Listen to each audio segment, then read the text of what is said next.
Black Star Network is here. Hold no punches. I'm real revolutionary right now. Support this man, Black Media. He makes sure that our stories are told. Thank you for being the voice of Black America, Roland. Stay black. I love y'all. All momentum we have now, we have to keep this going. The video looks phenomenal. See, there's a difference between Black Star Network and Black-owned media and something like CNN. You can't be Black-owned media and be scared. It's time to be smart. Bring your eyeballs home. You dig?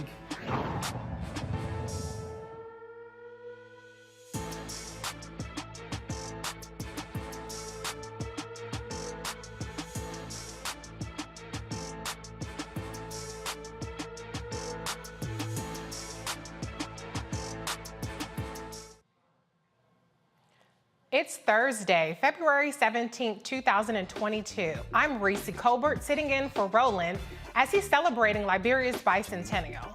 Here's what's coming up on Roland Martin Unfiltered, streaming live on the Black Star Network. Tonight, we are looking at the economic progress and socioeconomic barriers facing Black Americans.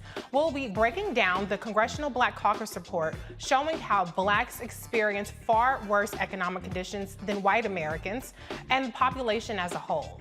Former Stockton, California Mayor Michael Tubbs launches a nonprofit with programs to reduce poverty. He'll be here to share those ideas and what other cities can do to help reduce the number of people living in poverty. And with inflation, there's a push to increase the minimum wage again to $18. We'll look at what's happening in California to put more money in workers' pockets. In Texas, the Young Black Lawyers Organizing Coalition is challenging the state's voter suppression law. The founder and chief strategist of the organization will join us to let us know what's next now they have filed the lawsuit. A Pennsylvania state representative running for U.S. Senate is looking to beat out at least a dozen others vying for the same seat. He's here to tell us why he's the best candidate. The International Olympic Committee says Sha'Carri Richardson is wrong. There's no comparison between U.S. track star and Russian figure skater Kamila Valieva over their doping scandals. Our very own Erica Savage Wilson is making a comeback. She'll be here to give us an update on her Reframed Brain podcast. We'll have all of this and more. It's time to bring the funk on Roland Martin Unfiltered, streaming live on the Black Star Network. Let's go. He's got it. Whatever the biz, he's on it. Whatever it is, he's got the scoop, the fact, the find. And when it breaks, he's right on time and it's rolling. Best believe he's knowing. Putting it down from sports to news to politics. With entertainment just for kicks, he's rolling. It's on go, roll, y'all. It's Roland Martin, rolling with Roland now. He's funk, he's fresh, he's real, the best, you know he's Roland Martin.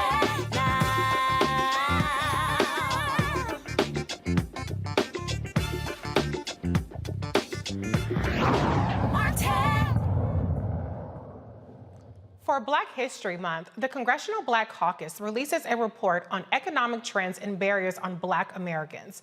The report details the advancement African Americans have made over the years. It also highlights some key disparities still plaguing the community. Like Black child poverty rates have been cut by nearly half since the 1980s. Black adults with college degrees have more than doubled since 1990. The Black-white racial gap in high school graduation has nearly disappeared. And despite the rise in those numbers, the report revealed the disparities between Black and white people are still significantly large. Like, white households have 8 times the wealth of Black households. Black households earn just 62 cents for every dollar earned by white households. Black Americans have consistently experienced unemployment rates nearly twice that of white Americans. Let's go to the panel. Joining us tonight are Dr. Avis Jones-DeWeaver, political analyst, Dr. Greg Carr, Department of Afro-American Studies of Howard University, and host of The Black Table, and Terrain Walker, founder of Context Media. Welcome, everybody. Thank you. Good to see you, Reese. Okay, let's start off with you, Dr. Carr, because you are the expert in all of these things. These statistics are unsurprising. I think we do have to recognize that we have made progress, but there's still a long ways to go. What is just your first reaction to the disparities that still persist, particularly in the areas of wealth and home ownership? Well, 2 things come to mind. One is an old professor of mine, Anson Thompson, used to call this death watch studies. In other words, we getting killed, and every once in a while we'll pause to see how many got killed since the last time we counted how many got killed. There was absolutely nothing new in any of this, and having read through the report, I didn't see any solutions proposed. And the second thing is that it would be difficult to propose solutions to problems which are part of a larger field of violence called capitalism. So the section on union membership, for example, we know union membership has cratered in part because of the push from finance capital. Everybody from Amazon and Walmart, they're anti-union. We know that child poverty rates may have declined slightly, but part of that is because the way that child poverty is calculated in this country doesn't really reflect child poverty. And we know that home ownership, we are subject to the vagaries of the market, and whether it be the mortgage crisis of 2008 and coming forward, anything that's going to happen to this economy is going to happen to us first. So again, not really surprised by any of the data that we received in this report. Now, Terrain, one of the areas that we have seen improvement is in the area of education in terms of closing some of that gap, or significantly closing the gap in high school graduation, as well as in degrees. Do you consider that something to celebrate, or do you think that that's just a drop in the bucket of all of the other news that we received through this report? Well, I think it's good on the surface, from a cosmetic point of view, the fact that there are more African Americans graduating college and getting their high school diplomas is an important thing. But I think what you have to pay attention to is what happens after you leave school. What opportunities are there once you get that diploma and you get that degree? And according to this data and according to these stats, there's not a lot of opportunity for African Americans once you leave. if you go into a system that, regardless of whatever your educational background is, does not have opportunities laid out for you, or there's no pipeline to take you from education and from the academy into the workforce or even into entrepreneurship, all it's really doing is just putting a Band-Aid on top of something that's still a very serious issue. You're absolutely right. I mean, the reality is that education is one of those few areas that is relatively universal. I mean, we have free education in this country, and we know that as Black folks, we prioritize getting educated, and that's something that we can do regardless of our socioeconomic status. Dr. Carr, do you see a correlation here in the fact that we are making progress in education and things like the HBCU bomb threats that are increasing with each week and the threat that people seem to feel just by the presence of Black people being educated? Well, sure, absolutely, absolutely, Reese. In this respect, as you say, the symbol of education and its connection with Black aspiration is a direct threat to those who find value in preserving this mythical notion of whiteness. So the idea of Black progress, which isn't a zero-sum game, is something that frightens folk who say, well, they're going to be competing with me. I don't necessarily look at it as an advancement in Black education as much as I look at it as a country that has an investment in public education that will kind of have a nominal return on investment that would increase everybody's ability to go to school, particularly when public education is compulsory. So with that in mind, I think you're absolutely right. There is a correlation, and the correlation is more psychic, more emotional, more cultural than it is anything that could be reduced to kind of material data to be analyzed. Right. In Terrain, one of the statistics that's mentioned in this report is that the life expectancy for Black Americans, where it was actually getting a little bit lower, the gap between the life expectancy for Black Americans versus white Americans was lowering prior to COVID, but now we see that gap widening once again. Do you think that, in terms of the kinds of initiatives that we're seeing around mask mandates and vaccines and the COVID response, do you think that that's really important to evaluate the lens of inequities that Black Americans are facing when they're making policy decisions? Well, I think COVID really just brought to light the serious disparities that there are in healthcare between African Americans and other populations in this country.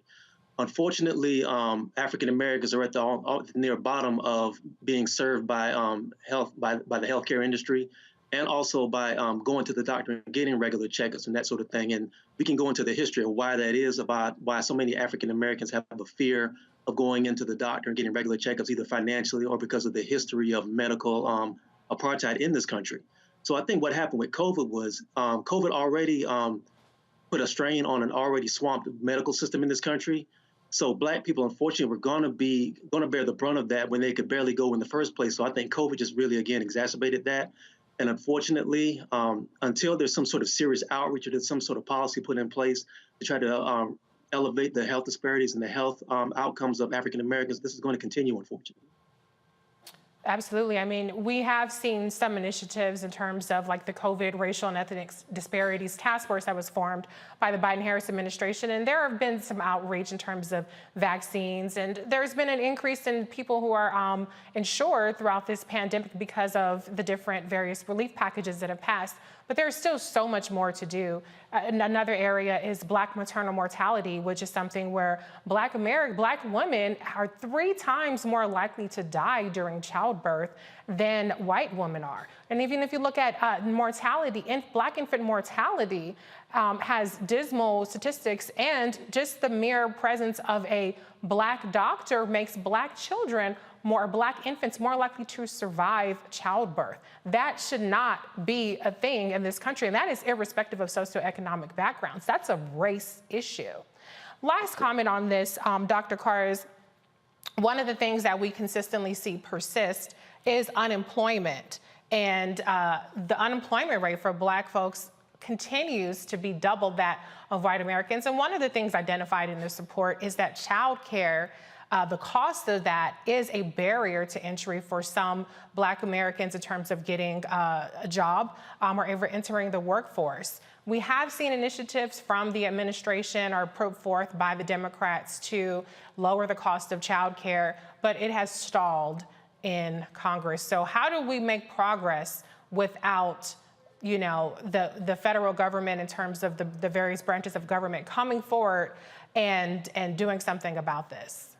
That's a good question, Reese. I think in the conversation you're going to have with the former the mayor who's now working on the nonprofit in California, I think will go away toward helping to answer that. I think one of the strengths of this report is the final part of the report where they break down the data by states. I think this is going to require local and state intervention. When you say, for example, in the report that 38% of Black folk say that cost is the main barrier to finding childcare, compared to 27% of white folk, the question then becomes, how do you disaggregate that data at the state level? Because so many of our people are trapped in the white nationalist ruled South, and we need to break those state legislatures. We need to focus on the cities, from Atlanta to Jackson, Mississippi, to Nashville, Tennessee, to New Orleans, to begin to put policymakers in place that can address this at the state and local level. Finally, you know, the report reiterated the fact that while we may see progress in some of these areas, the gaps between Black and white folk remain virtually unchanged. As we said, I mean, you know, 41.3% of white people have college degrees versus 28.1% of Black people. Now, that number has gone up steadily since the 1970s for Black people, but it still remains the same gap between Black and white people. What does that tell us, and how does that affect policy? Finally, I think it comes down to this.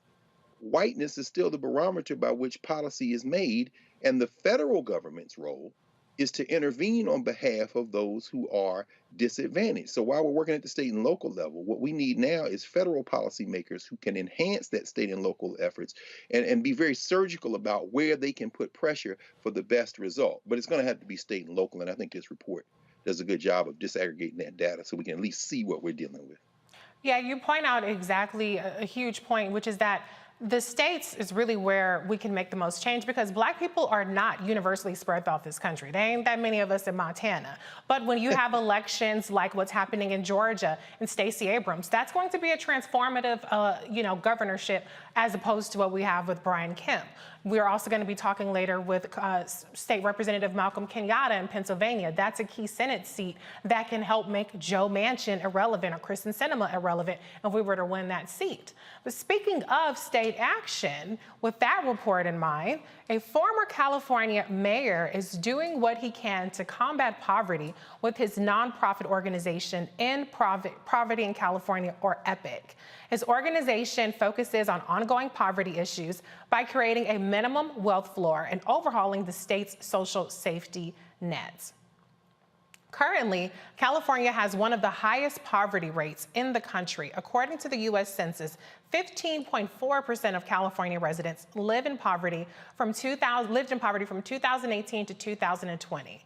Michael Tubbs, founder of End Poverty in California, joins us from Los Angeles. Hey, Michael, how you doing? All right, first, let me say I am so excited and proud of you. This is such a big day. Thanks for having me. I got to watch the last segment. I was like, look at Reese, she hosted.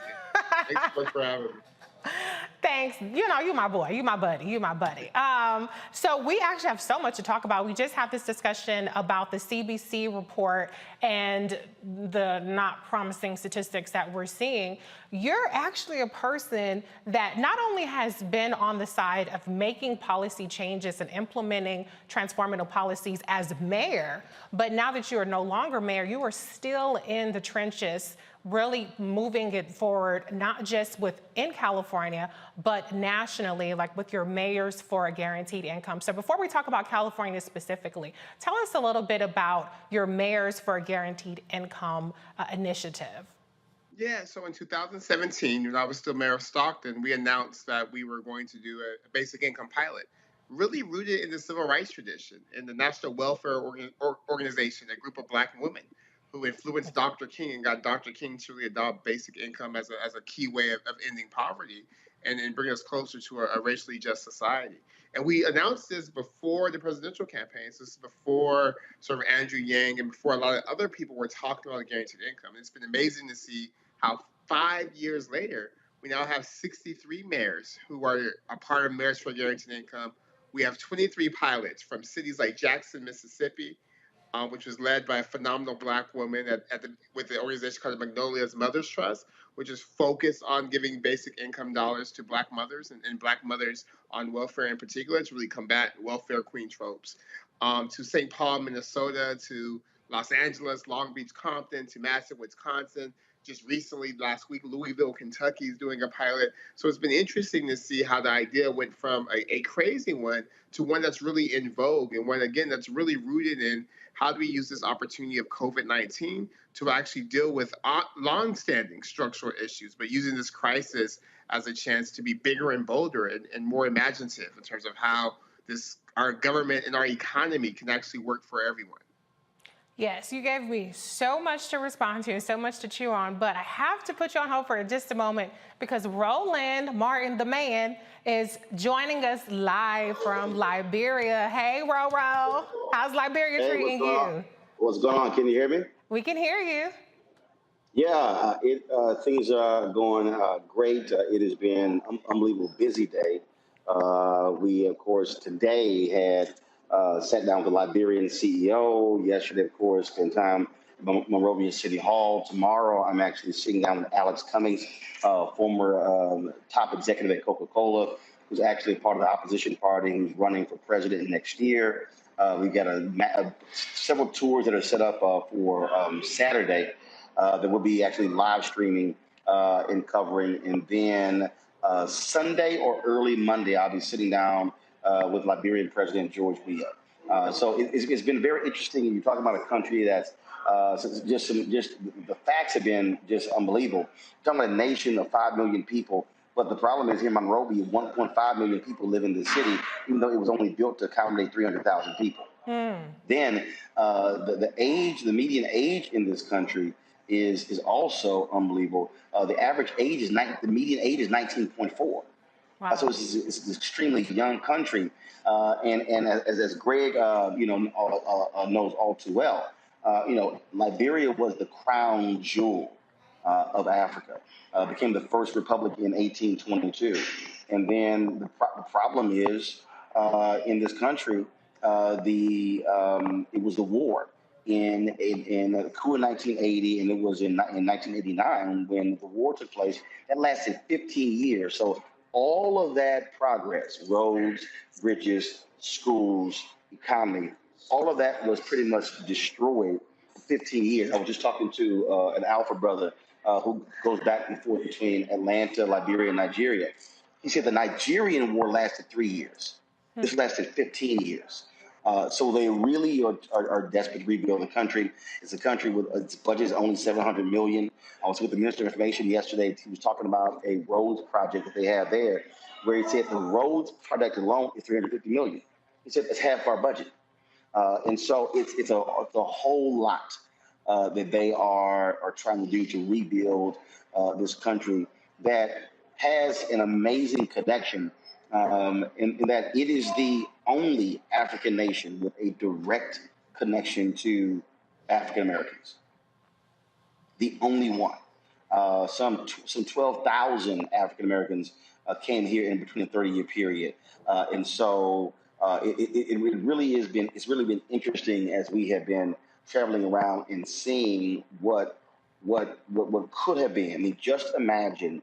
If this country, if you think about Ghana being developed right now, if you think about Nigeria, you think about South Africa, Liberia literally was 50 years ahead of where those countries are today. Imagine what this place would look like had that not happened. So. Really incredible, coverage you're doing down there, Roland. And, there was a huge push to get, Black people, African Americans to go to Ghana. Are you seeing that kind of push with Liberia, or is this something that you're hoping to spur with your trip and the coverage that you're doing down there for the bicentennial celebration? Well, this is a huge difference. And in fact, I had a meeting. We're going to be uploading that meeting very soon. I had with the Minister of Information. Remember, how you doing? Remember, Ghana was very ahead. Ghana was planning that for 3 to 4 years. You've not had that lead time here in Liberia, and so they have been really doing things on the fly in terms of trying to promote the bicentennial. They would love to have the same effect that Ghana received. But again, it comes down also to infrastructure. One of the things that Ghana did was, versus applying for a visa, they did visa on arrival. They made it very easy. They also were driving the information. I told the Minister of Information and all of their media people, I said, look, you guys, what are you doing? You got to be driving your information. I went on Twitter yesterday, day before yesterday, and I typed in hashtag Liberia land of return. And what happened was that under top tweets, I had personally the top 20 tweets. And I said, okay, where are your photos? Where are your videos? They said, well, most Liberians are on Facebook. I said, no, you're not posting for Liberians. You're posting for non-Liberians. I said, you guys can be pushing content to Instagram, to Twitter, to Facebook. I said, you need to be on TikTok. I said, that's what you have to do. You got to build the resonance. I've got Liberians who are following my coverage. I said, but you've got to be doing that on the president's page, on your country's page. And so it's a whole lot that they actually have to do. But I will tell you, when you start studying the history, and of course, before we planned this trip, I had to hit Greg up to look at any one of those 38,000 books sitting behind him to say what was the best books on Liberia. And the thing that was interesting, again, was when you look at the history. I mean, the first president of Liberia was from Norfolk, Virginia. The contingent of Black people who came, and then you had other presidents, from Ohio. You got Black folks who came from North Carolina, from Virginia, from Mississippi.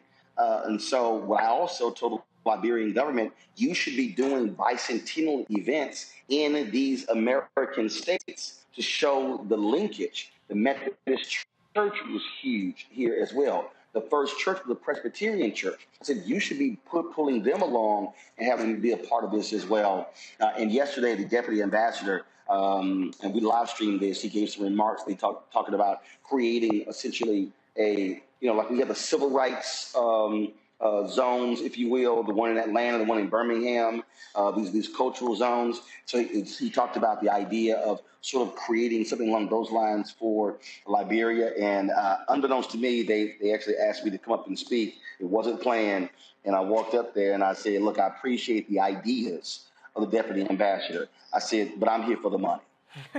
I said, so what y'all need to do, and I literally turned to the ambassador and turned to the mayor of Monrovia. I said, what you need to do is tell someone like me how much you need. I said, and so when the Congressional Black Caucus arrives on Sunday, you tell them. And when we go back, I said, we're going to amplify it, and we're going to say to Pelosi, to Schumer, to members of Congress, this is what is needed. Because there is a story. There is a story of people of African descent who came from America there in Liberia, and it's one hell of a story. And too many African Americans don't know what that story is. And so we all went to Ghana to reflect and touch upon all of those people of African descent who were placed on slave ships to come to America. But too many of us have no clue about the people of African descent who left America and who returned back to Africa. Well, I can't let this opportunity go by without letting Dr. Carr weigh in and ask you about your trip in Liberia. Dr. Carr? Oh, thank you, Reese. It's good to see you, bruh. Man, we've all been watching, man. And by the way, Greg, tomorrow night, the Alphas are doing a reception for me. And the Minister of Information of Ghana is an Alpha. So they're doing a reception for me tomorrow night. We'll have that for you as well. So the brothers of Alpha Phi Alpha are fully represented here in Liberia. That's what I'm glad to hear that, man. Yeah, I've been watching, man, along with everybody else in the stadium. I love that blue number you had on the first day. that sky blue joint, and of course watching President Weah's speech there in the stadium of the bicentennial, and then watching that interesting panel on the economic future of Liberia. And my old professor, I saw Malefi Asante gave the keynote. Y'all covered that, and then the Monrovia Day, that was interesting as well. And then of course watching you stop by Joseph Roberts' statue, man, was really something. I guess. Oh, you got connecting. I guess if I had a question, it would be about what role do you see the United States still interfering in the politics of Liberia? As you know, I mean, you know, like you said, what do you see there in terms of that, or any other country for that matter? Well, the 3 countries that have major embassies here in Liberia, here in Monrovia, the United States, Mexico, and Germany.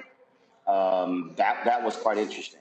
What you have here is you have what you're seeing all across the African continent, where you're seeing folks who are not from Liberia, who are starting businesses, and who are controlling a lot of the things in this country.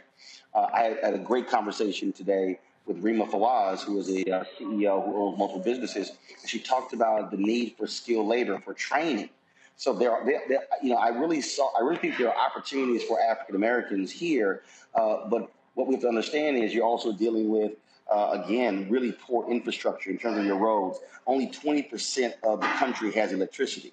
And so one of the things that the president said in his speech on Monday is that he wanted them to be able to, not just have everyone come to Monrovia, but build up the other cities in the country. Well, the problem is you can't access them in a timely manner. In fact, where he's from, it's an 8-hour drive from Monrovia when it really should be a 2.5, 3-hour drive.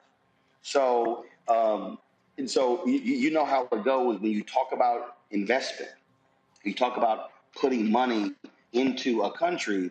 They want a return on that investment, and many African nations have been held hostage by that. And so that's one of the things. And so a lot of these people who are entrepreneurs, they basically are money they get, build a bit more, get more money in, build a bit more.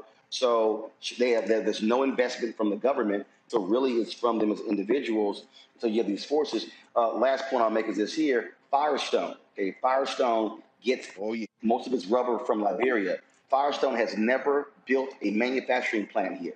So they have employees on their plantation, the rubber plantation. But they take the rubber and send it back to the United States. Last year, iron ore is the the 3 biggest industries in Liberia: rubber, timber, iron ore. Last year was the first time ever that a steel plant was built here. So like so many African nations, other countries or businesses are taking the resources, but they're not actually doing job development in these countries, and that's one of the fundamental problems. I hate to hear that, brother. Yeah, there's a brand new book that just came out. I'm looking at called Empire of Rubber. Firestone been running a criminal enterprise in Liberia forever, man. I'm really disheartened to hear that they're still there in that fashion. And I'm surprised the Chinese are not there. You haven't seen the Chinese? Have not seen the Chinese. No, you're right. They have been all over Africa, many other countries, with their resources. Really, what you have here, you have a number of Lebanese who are here, Indians who are here. You got some folks who've been here, several decades. But that's really what you have. And in fact, we had if y'all saw the Instagram post I made, that was a hotel and resort that Bob Johnson had opened here in Liberia when President Roland Johnson Sirleaf was there, and so we had lunch there. It was just sitting out there having dinner. The breeze was amazing, sitting by the ocean. But he sold it to a Ghanaian investor. Part of the problem, like in the United States, like black businesses, COVID has had a tremendous impact and it's slowed down so much. And many of these entrepreneurs have gone out of business and they're trying to make ends meet. And so you've seen a lot of that take place as well. So it is a nation that is trying to recover. But again, that civil war had such a huge impact economically on this country. And look, it's 1 million Liberians in the United States. So think about that. 20% of the population. Yes, sir. Man. Wait. You still there? Reese, you there? Yeah, I think we lost Roland. But I'm here. I'm here. Oh, you're back? Okay, great. I'm just looking, brother. Hey, look, we can talk on it. I know we got to get the mayor back on. I'm just looking. Hey, man, this footage. Oh, yeah. I think we lost the mayor, so Roland, it's your show. So look, first of all, hit the mayor back and tell him my apologies. You got to understand, it's 11:33 p.m. here, and literally we've been gone since 7 a.m. And so I said, hey, let me just pop on, just give you all some feedback for this live hit, because we have to be back up in 7 hours because the mayor of Monrovia wants to present something to me tomorrow morning.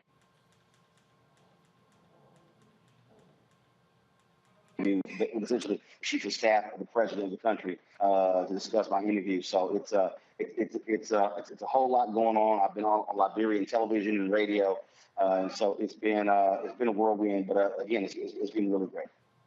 Well, it's wonderful to have you on. You know, this is your show, so we always enjoy hearing from you. One thing I did want to ask you, though, real quick, is I saw that just beautiful painting that you showed on your Instagram of the little girl. What other kind of swag are you bringing back to the States, and how are you getting it here? Because I know you got some good first-class seats that you flying back on.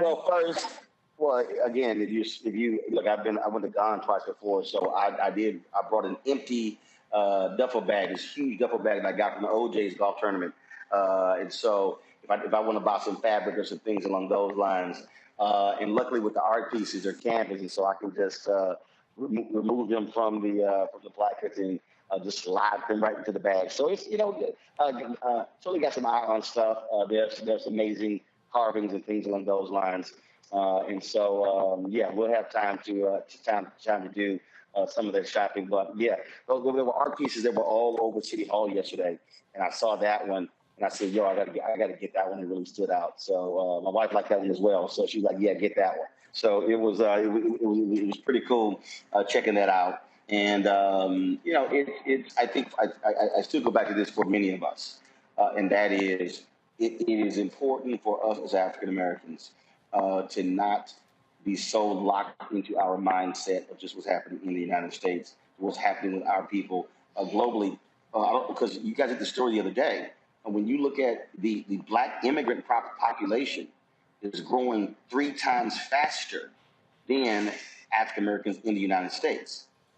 When I talk again, there are 1 million Liberians in the U.S. They are significant in Houston, in Philadelphia, in Washington, D.C., in many places. And so I know you got people out there who we only should be concerned about African Americans, but the reality is this: if you have those type of numbers, we better recognize that we better be in partnership and not in competition.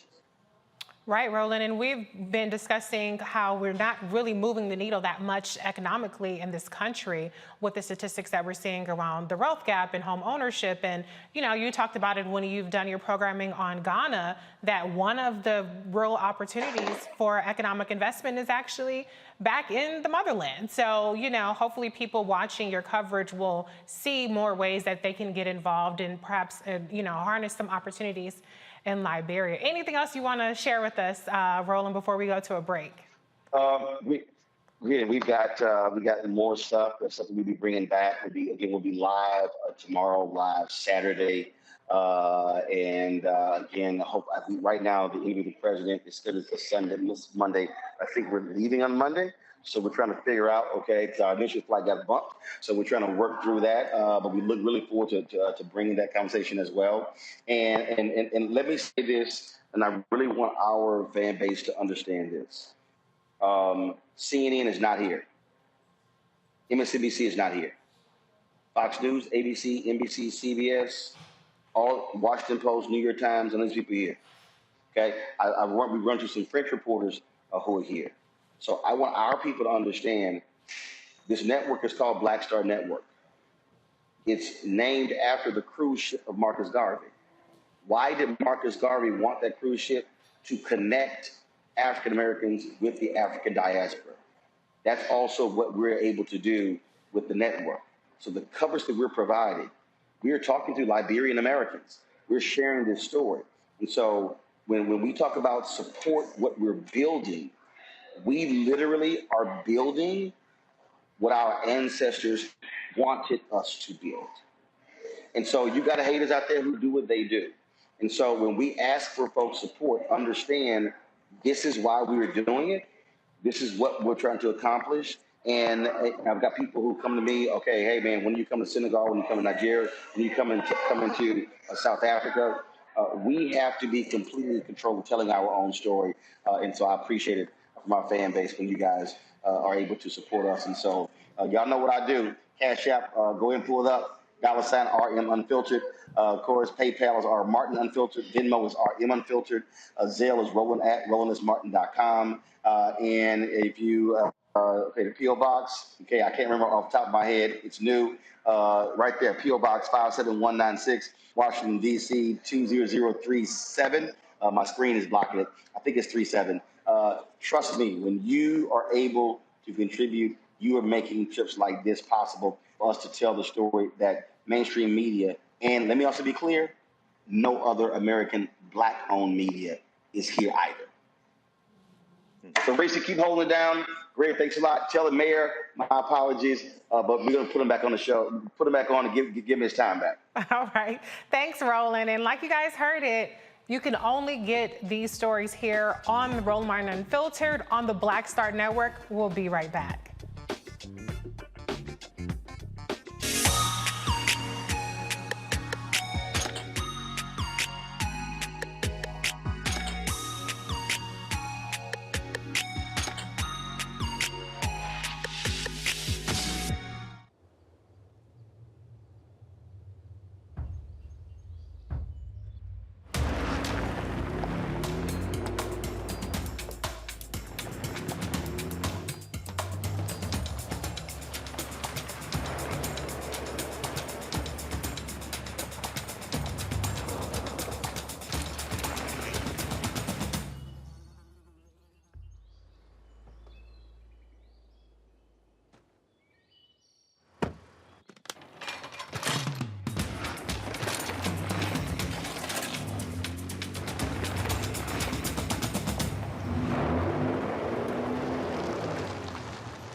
Don't you think it's time to get wealthy? I'm Deborah Owens, America's Wealth Coach, and my new show on the Black Star Network focuses on the things your financial advisor or bank isn't telling you. So watch Get Wealthy on the Black Star Network.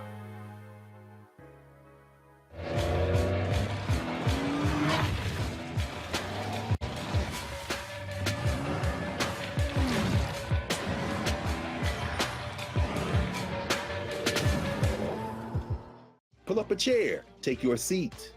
The Black Table with me, Dr. Greg Carr, here on the Black Star Network. Every week, we'll take a deeper dive into the world we're living in. Join the conversation only on the Black Star Network.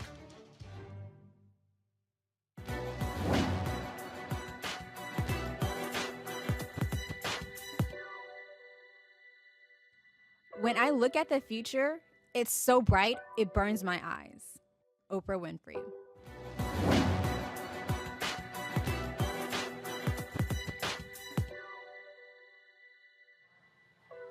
With the high poverty number in California and the rise of inflation across the country, another California person is fighting to raise the minimum wage. Let's see, the wrong thing. Let's see. Businessman and anti-poverty activist Joe Sandberg is proposing California lawmakers raise the rate from $15 to $18. However, several states are fighting to keep minimum wage right where it is at across the nation. Last week, Texas, Louisiana, and Mississippi filed a lawsuit against the Biden administration for increasing the minimum wage for any federal contractor to $15 per hour. Ada Brasino, co-president of Unite Here Local 11, joins me to talk about the push for $18. Welcome, Ada. How are you this evening? Great. Thank you so much for having me. I'm excited to speak about the increase of the minimum wage. So to be clear, in California, the minimum wage is already $15. Is that right?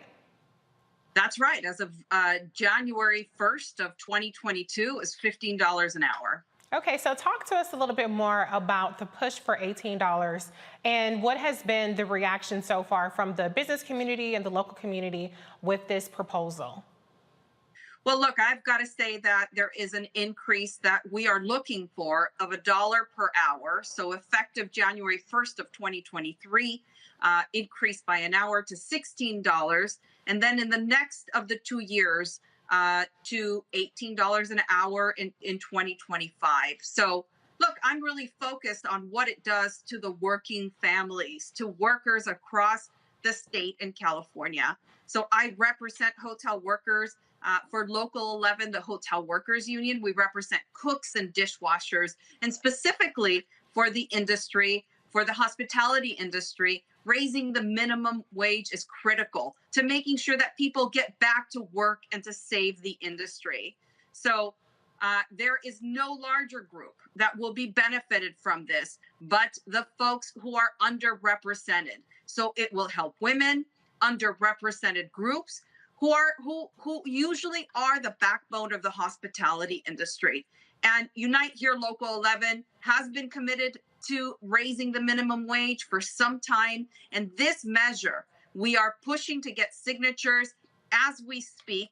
We have dishwashers and cooks who are on the ground speaking to voters across the state, and specifically here in the Los Angeles area, to gather signatures to pass this particular minimum wage increase. So our campaign is moving forward. It's of working people. It's for working people, and we're very excited. There's no worker in California that can make $15 an hour and that they will tell you that it's enough.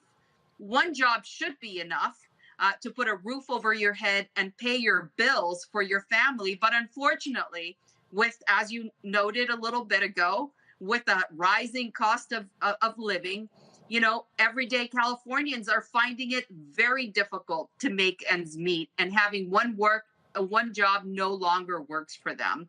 So we've got to help change that.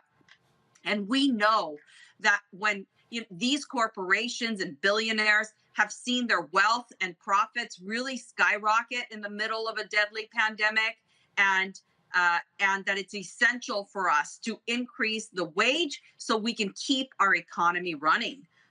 So thank you so much for having me here to speak about it. Thank you. So can you talk a little bit about the strategy? Because from my understanding, this is a ballot initiative. Why did you guys choose to go the ballot initiative route as opposed to the legislator route when you have Democrats that are in charge of the legislature and you have Governor Gavin Newsom? Talk a little bit about that strategy. Look, there's nothing more democratic than putting something on the ballot. And so this November, California voters will have a chance to give themselves a raise by going to the ballot box. So we believe that is a strong way for Californians to speak and to move forward. And that's why we're collecting signatures throughout California right now. We're expecting to collect approximately 700,000 signatures in the next 2 months in order to qualify the ballot for 2022. And are you anticipating any kind of legal challenges if this ballot initiative were to succeed? We see that all the time in the state of California. There's a lot of opposition to measures even after they've passed. Well, we know obviously that there are folks that are not going to be interested in this moving forth, and those are the billionaires and the corporations. But I believe in the will of the people. And even through challenges, I believe that, especially if it's voted by the voters in California, that it will do well. And have you decided on a strategy of making this an issue locally in terms of Los Angeles is having big primaries, a big mayoral race there? Are you kind of approaching things on a local as well as state level, or are you trying to focus on the state level first and see what happens there? Well, our particular union is based in Southern California, in most of Southern California, and Los Angeles is a big part of where we're at. And so we are going to do everything possible to ensure that the voters understand that this will be on the ballot and that they have an opportunity to give themselves a raise. And it's crucial. Small businesses, move forward when we see raises come in for workers. We know that the minimum wage will help our industry grow. That raising the minimum wage doesn't only lift workers, but it gives families more resources to spend in local restaurants and businesses. It's a step towards ensuring that people can take vacations and stay in hotels. Similarly, that they have a chance to serve people that go into hotels. They can also, stay in those establishments, and it rebuilds the industry, our economy, and it creates a thriving middle class. Look, we know that before the pandemic, there are so many things broken that have been broken with our systems, and as it pertains to working families. And we're not willing to go back to the same place. It's gotten worse for working families, and we've got to figure out how to lift workers, out of where they're at in this economy. We need an economic recovery for all, and I believe that this ballot initiative gives us a strong tool towards that. Ada, thank you so much for being here and giving us insight into this push for $18 an hour. Thank you. Thank you so much for having me. All right, let's go back to the panel. Terrain, I'm going to start with you. So much when we discuss minimum wage and the increases that are associated with that, we talk about the impact of businesses and on profits. But I think it's really important that we center the impact of actual individuals, because this nation is built up of a lot more people that are relying on the minimum wage to determine their quality of life than millionaires and billionaires. What's your take on this push? Well, first, I want to commend her for the initiative. And secondly, I want to say that it's really a shame that it takes grassroots people to have to push legislatures and politicians to do things for humans that are supposed to represent. There seems to be this attitude amongst legislatures in this country and among people who are wealthy that, let the poor and the working class fend for themselves, and without giving them any kind of safety net or any kind of job security. And I think that's extremely dangerous, because you can't have a permanent underclass that's living in fear and living in financial stress and doubt, and have a healthy working economy. And I think there has to be a removal from billionaires and people who are wealthy controlling the narrative, and getting to talking to people who go to work every day or trying to make ends meet and trying to figure out what their needs are, because there's a definite disconnect there. And if that disconnect continues, it's going to be disastrous for this economy and this country, I feel. You're right. There is a disconnect there. And it's good that we're seeing more moves in the local level and state levels, but there needs to be federal action on this. Dr. Carr, I'll give you the last comment on this. The other story that I briefly touched on was the fact that Texas and several states are suing the Biden-Harris administration for the executive order where he determined that the federal minimum wage for contractors is $15.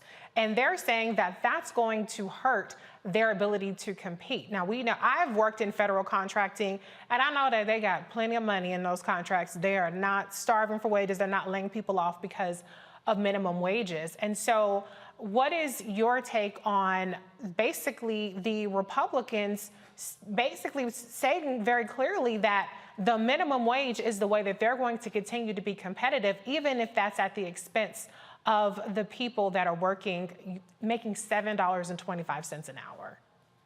Oh, absolutely. I think it's because of that they will be competitive. First of all, I'd like to congratulate and continue to encourage white nationalism's chief lawyer, the Attorney General of Texas, Ken Paxton, lawyer with the firm of KK and K, for his latest lawsuit against our common humanity aimed at the federal government. And he's entirely right.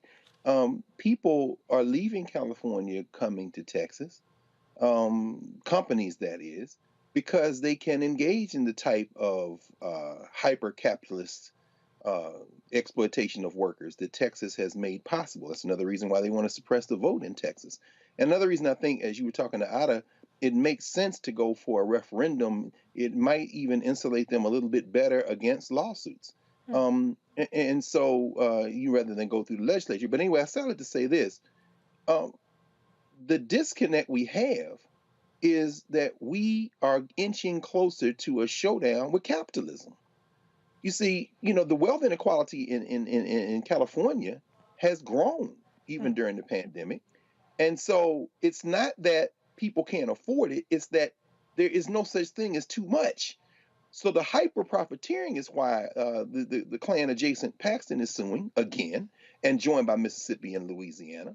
And I think ultimately what's going to happen is we're going to see, to echo Terrain's point, we're going to see a fracture in this country. We've seen this before. This is the basis of the Civil War. This is the basis of the white lash in the wake of the Civil Rights Movement. Capitalism does not like people. They want to exploit people. And so when you see at the state level this type of action like California is engaged in, and then you see Texas trying to take on the federal government, they're trying to preserve the framework of this country for capitalism. And I think I should say one other thing. Howard University announced today that they're part of a $40 million grant from the Hewlett Foundation. Harvard, Howard, Massachusetts Institute of Technology, Johns Hopkins, and another network, Omidyar Network, they got this $40 million to, what they call it, establish multidisciplinary centers to reimagine capitalism. Now, when's the last time you saw people with millions of dollars invest in institutions to reimagine capitalism? They're not reimagining capitalism. They're trying to figure out how to hold on for one more pass by the bank. And so that's why it has to come from the people.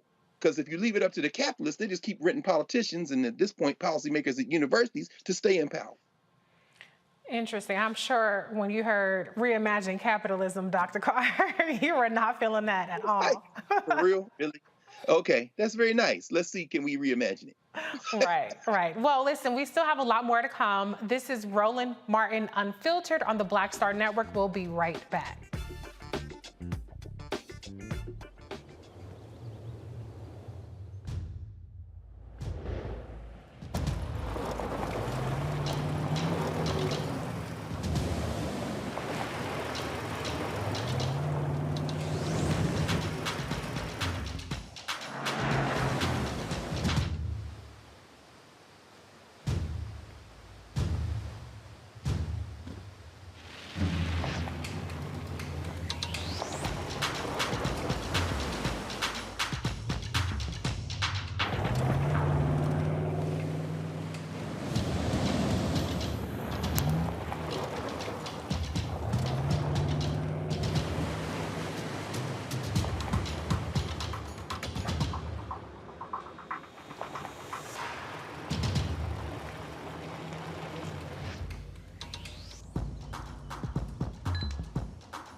Hi, I'm Dr. Jackie Hood Martin, and I have a question for you. Ever feel as if your life is teetering and the weight and pressure of the world is consistently on your shoulders? Well, let me tell you, living a balanced life isn't easy. Join me each Tuesday on Black Star Network for a Balanced Life with Dr. Jackie. We'll laugh together, cry together, pull ourselves together, and cheer each other on. So join me for new shows each Tuesday on Black Star Network, A Balanced Life with Dr. Jackie.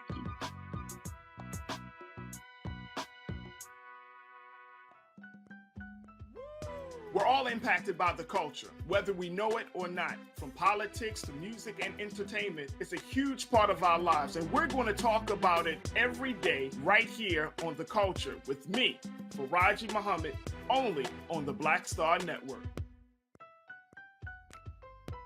Hey everybody, it's your girl Lunel. So what's up? This is your boy Earthquake. Hi, I'm Chaley Rose, and you're watching Roland Martin Unfiltered.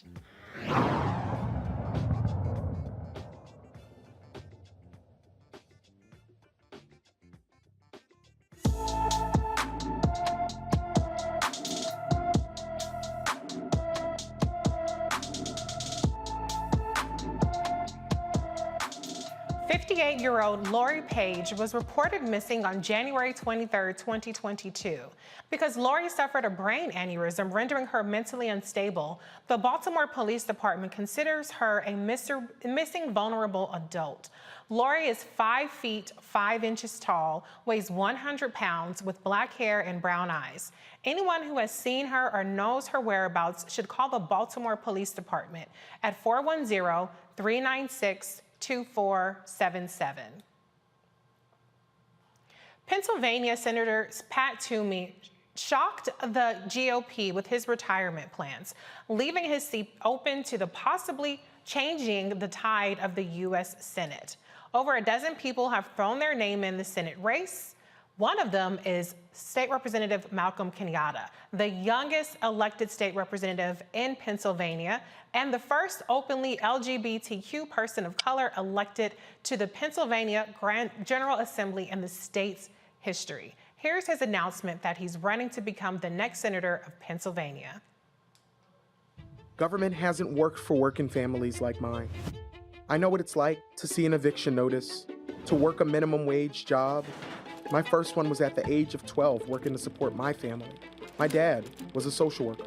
My mom was a home health care aide. No matter how hard they worked, they struggled to make ends meet for me and my siblings. And unfortunately, my story isn't that unique. It's familiar to Pennsylvanians all across the Commonwealth. Working families from Philly to Erie, from Scranton to Johnstown, from Bethlehem to Uniontown are resilient and leaning on one another. But Pennsylvania and America are at a crossroads. After 4 years of division and just over a month since a failed coup at the United States Capitol, we face a question of who we want to be as a country. But we also face a recognition what's been broken has been broken for more than 4 years. We have to answer the question at the heart of every campaign. Who should government work for? We need policies that actually speak to working families and lift them up. We have to choose. Are we going to go down the path of darkness? Or are we ready to bring a new day to Pennsylvania? A new day that demands we acknowledge how out of reach the American promise has been for too many of us. A new day where we confront head-on challenges in healthcare, in climate, in gun violence, and poverty. A new day where we don't just talk about justice, but we make it real in our lifetime. A new day where no matter who you are, who you love, how you worship, you get a fair shot. It's time for a new day, Pennsylvania. I'm Malcolm Kenyatta, and I'm running for the United States Senate.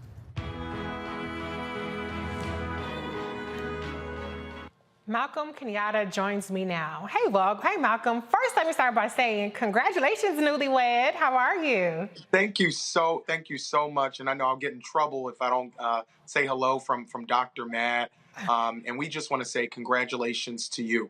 Okay. The way that you use this platform to educate and engage people and on all the big things that I know are coming your way. So really proud of you. Thank you so much. Okay, so tell the viewers out there who are not familiar with your campaign, what is the biggest difference you're going to bring to this race as opposed to your opponents? What are your platform priorities, and why is what you're bringing to the table missing from the U.S. Senate? You know, first and foremost, I can win this race. I think a big part of this is folks who might not be from Pennsylvania, I think don't understand a couple of important things. That first of all, we do have to answer this question of who do we think government should work for? Mm-hmm. And we have to be talking about the real reality that the basic bargain, this idea that you can have one good job backed up by a union, that your kids can go to a good school no matter where you live, that if you or them get sick along the way, that you're actually able to go to the doctor and fill the prescription when you leave. And then finally, that you're able to retire with that home you were able to afford in the first place in a neighborhood that's safe, has clean air and clean water. But for us to be able to deliver on those priorities and make that basic bargain accessible, we have to win. 52% of all the people in Pennsylvania live in southeastern Pennsylvania.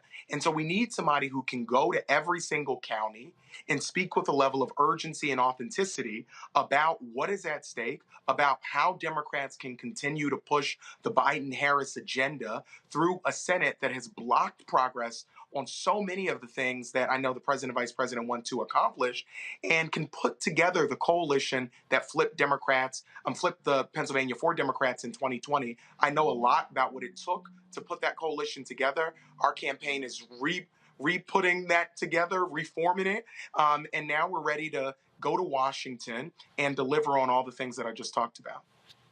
You said it very plainly, you can win. And I think with Pennsylvania being such a key race, we always hear this ugly term rear its head when a Black person is running, and it's called electability. And you're running against two relatively popular white politicians in this state who are raising a lot of money. Can you put people's mind to rest? People that are believing that you have to go with the status quo in order to ensure a win, even though those same status quo candidates have lost to Pat Toomey in the past. Can you just explain why it's time to bet on a Malcolm Kenyatta instead of the same formula that hasn't worked in Pennsylvania in unseating the Republicans there? Yeah, I think first and foremost, whoever the Democratic nominee is will have tons and tons of money. So that's not going to be a problem. In Virginia, Democrats didn't lose the governor's mansion because we didn't have enough money. We will have enough money. And I think, on Saturday, I've been in this campaign for a year.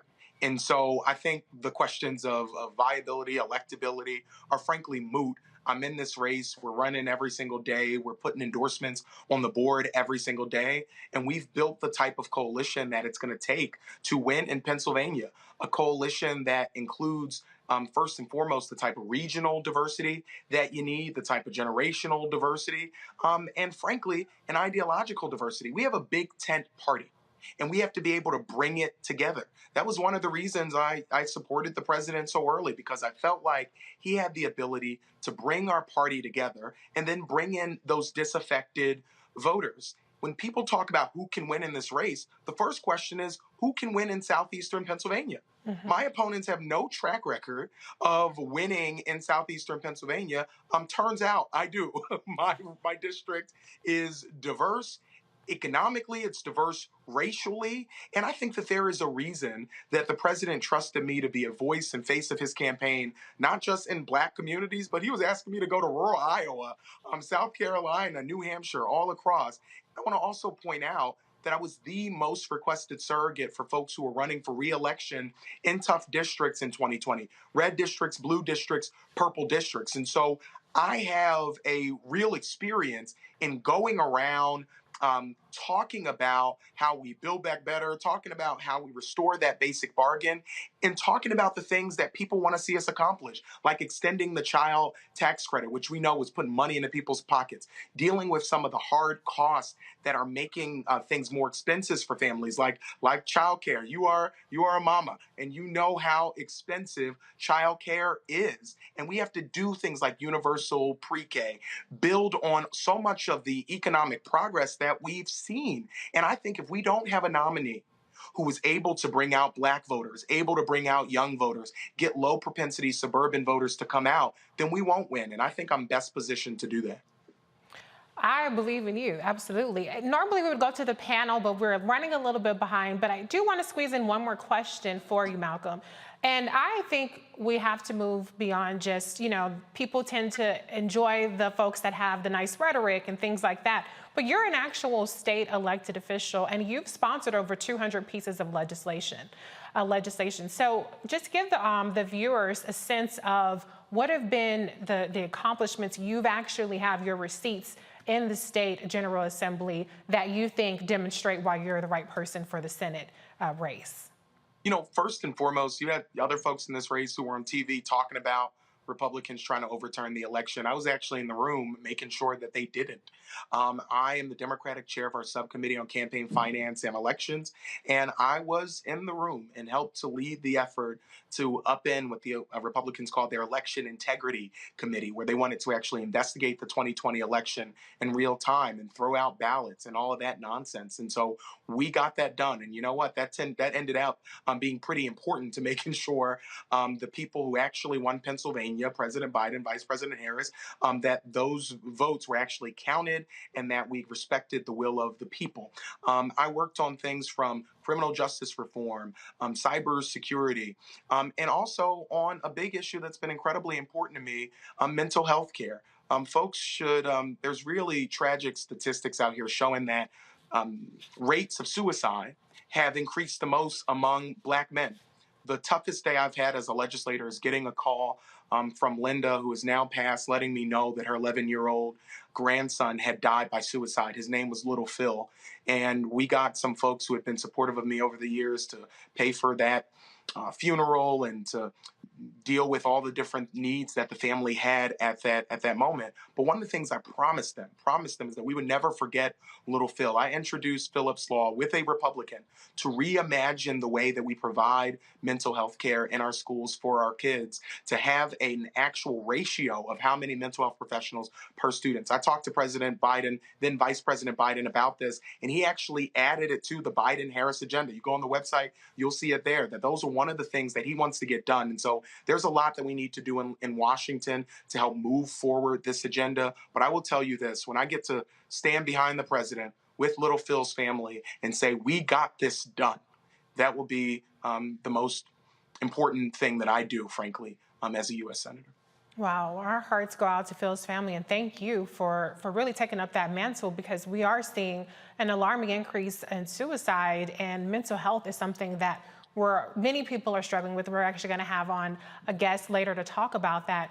Last thing, how can people support your campaign, follow you, contribute if they want to see you win this primary? So I'm at Malcolm Kenyatta on everything, everywhere. And so folks can really engage with our campaign because, listen, we're going everywhere. We're talking to everybody about how we make this basic bargain real for people. And that is the way that not only we're going to win, but listen, I'm running to be the senator for the day when the election is over. So often this becomes just about a campaign. It's not about a campaign. It's about people's real lives and what we can do to make their real lives better. And so, again, so incredibly proud of you. Thank you. And also, I'll tell you this, I'll end with this. You're having on, or maybe you've already had on, one of Dr. Matt's oldest friends, Mayor Tubbs. Mm-hmm.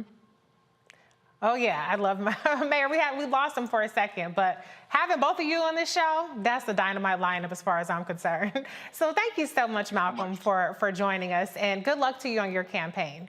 Thank you so much. All right, going on to our next story.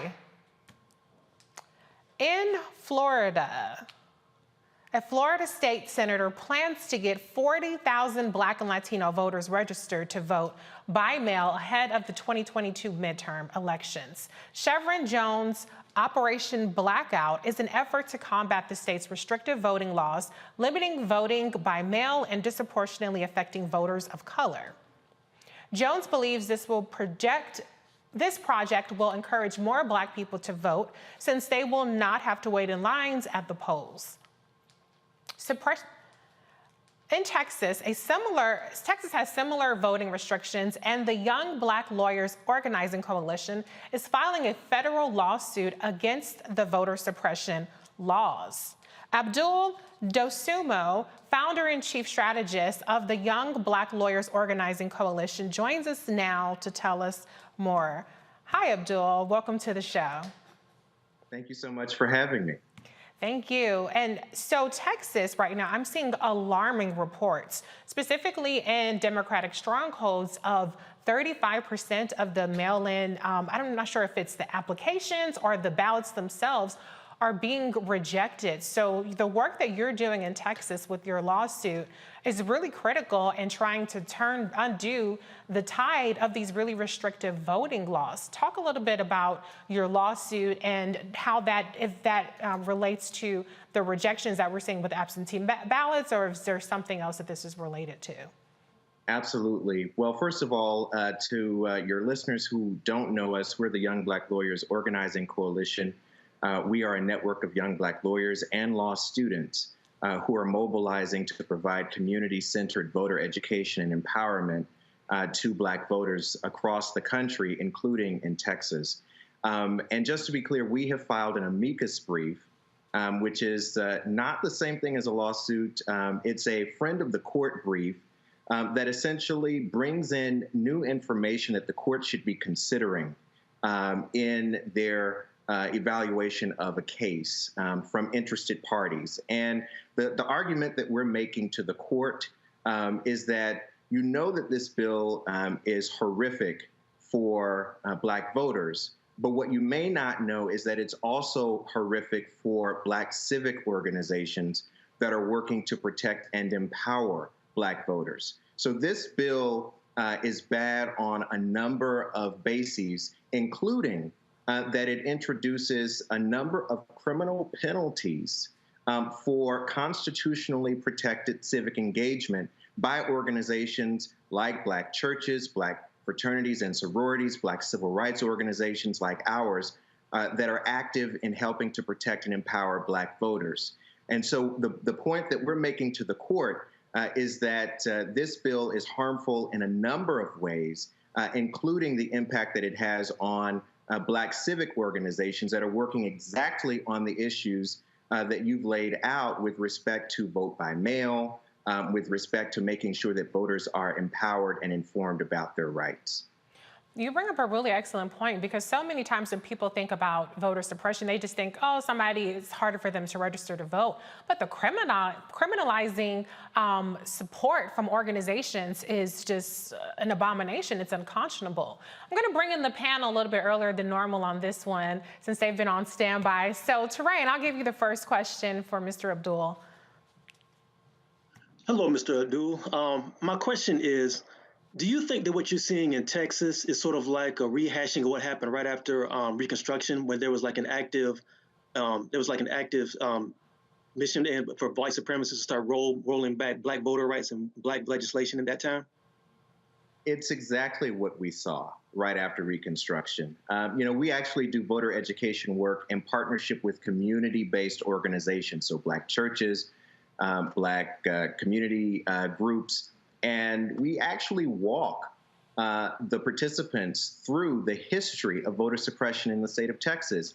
And one of the points we make is that what we're seeing now is very reminiscent of what we saw immediately after the Reconstruction era in Texas. During the Reconstruction era in Texas, you start to see Black elected officials increase in number. You start to see Black voters reach political parity on the voting rolls in the state. You start to see rural counties where Black voters have a political majority start to take their seat at the table. And then almost immediately after, in reaction to that, you see the introduction of whites-only primaries. You see the introduction of poll taxes. And the important point that we often make to our audiences is that the public pretext that was used in that moment was fighting voter fraud. So the exact pretext that's being used right now to justify voter suppression was being used in the early 20th century to justify voter suppression at that time. So it's exactly reminiscent. The players have changed, but the playbook is still the same. You're right, Abdul. And what's interesting, too, is, with Texas, it's still pretty much a red state, right? But of course, we can look at measures like this and determine that it's not a red state because of the ideological bent of the state, but because of the voter suppression and the way that it's gerrymandered to prevent every person from having an equal voice in the government. What's also interesting is that they aren't waiting for a person, a Beto to win or for a Biden to win statewide in terms of the Electoral College votes. They are getting started now fast and furious with making sure that it never happens. We saw with the 2020 elections, there was a huge push for vote by mail. And now that is one of the first things that they've attacked. Can you explain just why it's so effective to attack the vote by mail process? And do you think that there needs to be a change in strategy in terms of educating the voters to not do vote by mail? Or, what do you think is next in terms of, outside of the lawsuit, the logistics of voting right now in Texas? Well, the reality is that we saw unprecedented numbers of voters and Black voters vote by mail in 2020. Let's not forget, we're still living in a global pandemic that is disproportionately impacting Black communities, right? And so it is critically important that Black voters have unfettered access to vote by mail as an option. And that's exactly why vote by mail has come under attack by the forces of voter suppression in the state. You mentioned it earlier, but in some counties, we're seeing vote by mail ballot applications rejected at some 40%, rates of some 40%. And so the issue in Texas, as you know, is that on your vote by mail ballot application, you're now required to include the ID, the voter ID that is on your voter file. Right. And the problem, of course, is that most people don't remember what voter ID is on their voter file. And so a number of ballots, thousands of ballots across the state, a number of ballot applications are being rejected because the numbers don't match. So the strategy is not so much from our perspective to discourage people from voting by mail. The strategy is to provide actionable and timely voter education and information to voters so that they can successfully vote by mail. So what we are encouraging, what many voting organizations are encouraging voters to do who wish to vote by mail is to actually include both your Texas driver's license number and the last 4 digits of your Social Security number on your vote by mail ballot application. One of them is bound to be correct. One of them is bound to match what's on your voter file to minimize the risk of your ballot application being rejected. So what we've got to do as a community is really mobilize around voter education. We do a great job on voter registration. We do a great job on voter mobilization. What we don't often do a great job on is voter education and voter protection. And that's the work that we're doing. And that's exactly why the amicus brief that we filed in federal court this week is so important, because what the state of Texas is trying to do is to really clamp down, shut down on the ecosystem of Black-led organizations that do this critical work of empowering and educating our communities. And we cannot let that happen. Right. You're absolutely right. Dr. Carr, last question goes to you. Oh, thank you. Thank you, Reese. And thank you, brother Dezumu. I look over your shoulder and I see Margaret Ed's book on 2 of the baddest lawyers of the 20th century, Spotswood Robinson and Oliver Hill, man.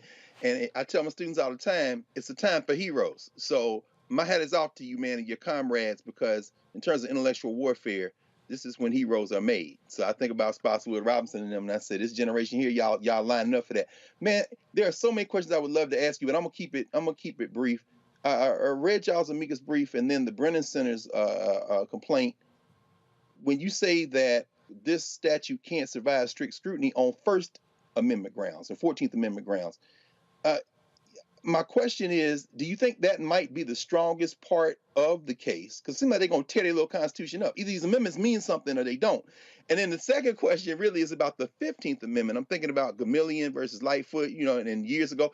Why don't you think the 15th Amendment is used more in these cases? Since it seems to be fairly on just a plain reading of the amendment, we should at least be able to introduce that argument. I'm really wondering about your thoughts. And thanks again, brother. Really, really, really impressed and grateful y'all on the wall. Well, thank you so much. I'm a big fan of yours. So thank you for the work that you're doing. We really do consider ourselves to be, inheritors of the tradition of so many tremendous civil rights lawyers and law students who have been involved in the fight to protect our rights. I think the reality, and one of the things that we were motivated by in introducing the amicus brief, is that there are so many grounds upon which this law is plainly unconstitutional and should be struck down. It is clearly, if you look at the statute and you look at the provisions that we've laid out in our amicus brief, it's clearly overbroad.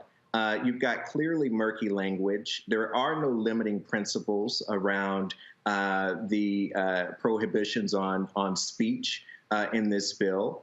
And so, the court has everything that it needs, from the discriminatory impact on voters to the discriminatory impact on civic organizations, to strike this law down. And we certainly urge that they do. But let me just end on this note. It is absolutely critical that we not leave this to a court-by-court, state-by-state fight. This is why it is urgent that we pass federal voting rights legislation.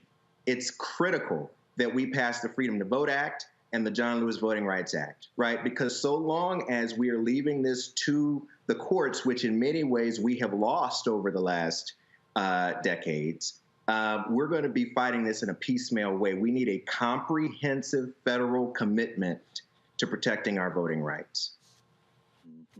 Abdul, thank you so much for being here. Before you go, let the viewers know how they can support your initiatives or keep in contact with your organization.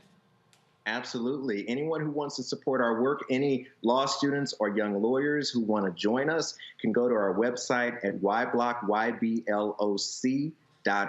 or you can follow us on social media at Young Black BLK Lawyers. Thank you, Abdul. Roland Martin Unfiltered will be right back after this break. You're watching the Black Star Network.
Don't you think it's time to get wealthy? I'm Deborah Owens, America's Wealth Coach, and my new show on the Black Star Network focuses on the things your financial advisor or bank isn't telling you. So watch Get Wealthy on the Black Star Network.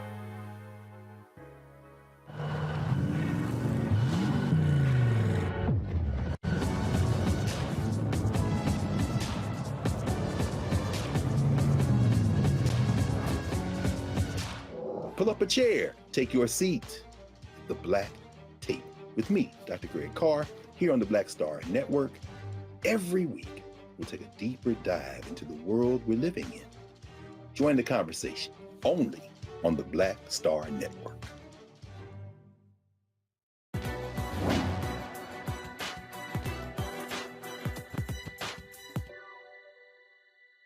I always had something to shoot for each year.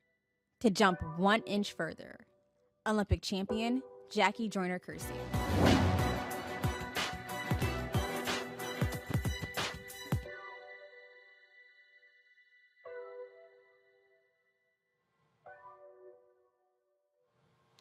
In Georgia, a federal jury heard more testimony about racist and hate-filled language Travis and Gregory McMichael and William Brody Bryan used against Black people. The three men are standing trial for federal hate crime charges in the murder of Ahmaud Arbery. Travis McMichael's friend, Derek Thomas, testified McMichael would respond to funny videos using expletive language. Once, in response to a Black person playing a prank, McMichael said, "I'd have killed that N-word." Jurors also saw evidence, memes, posts, and pictures shared by all three men showing their hate for Black people.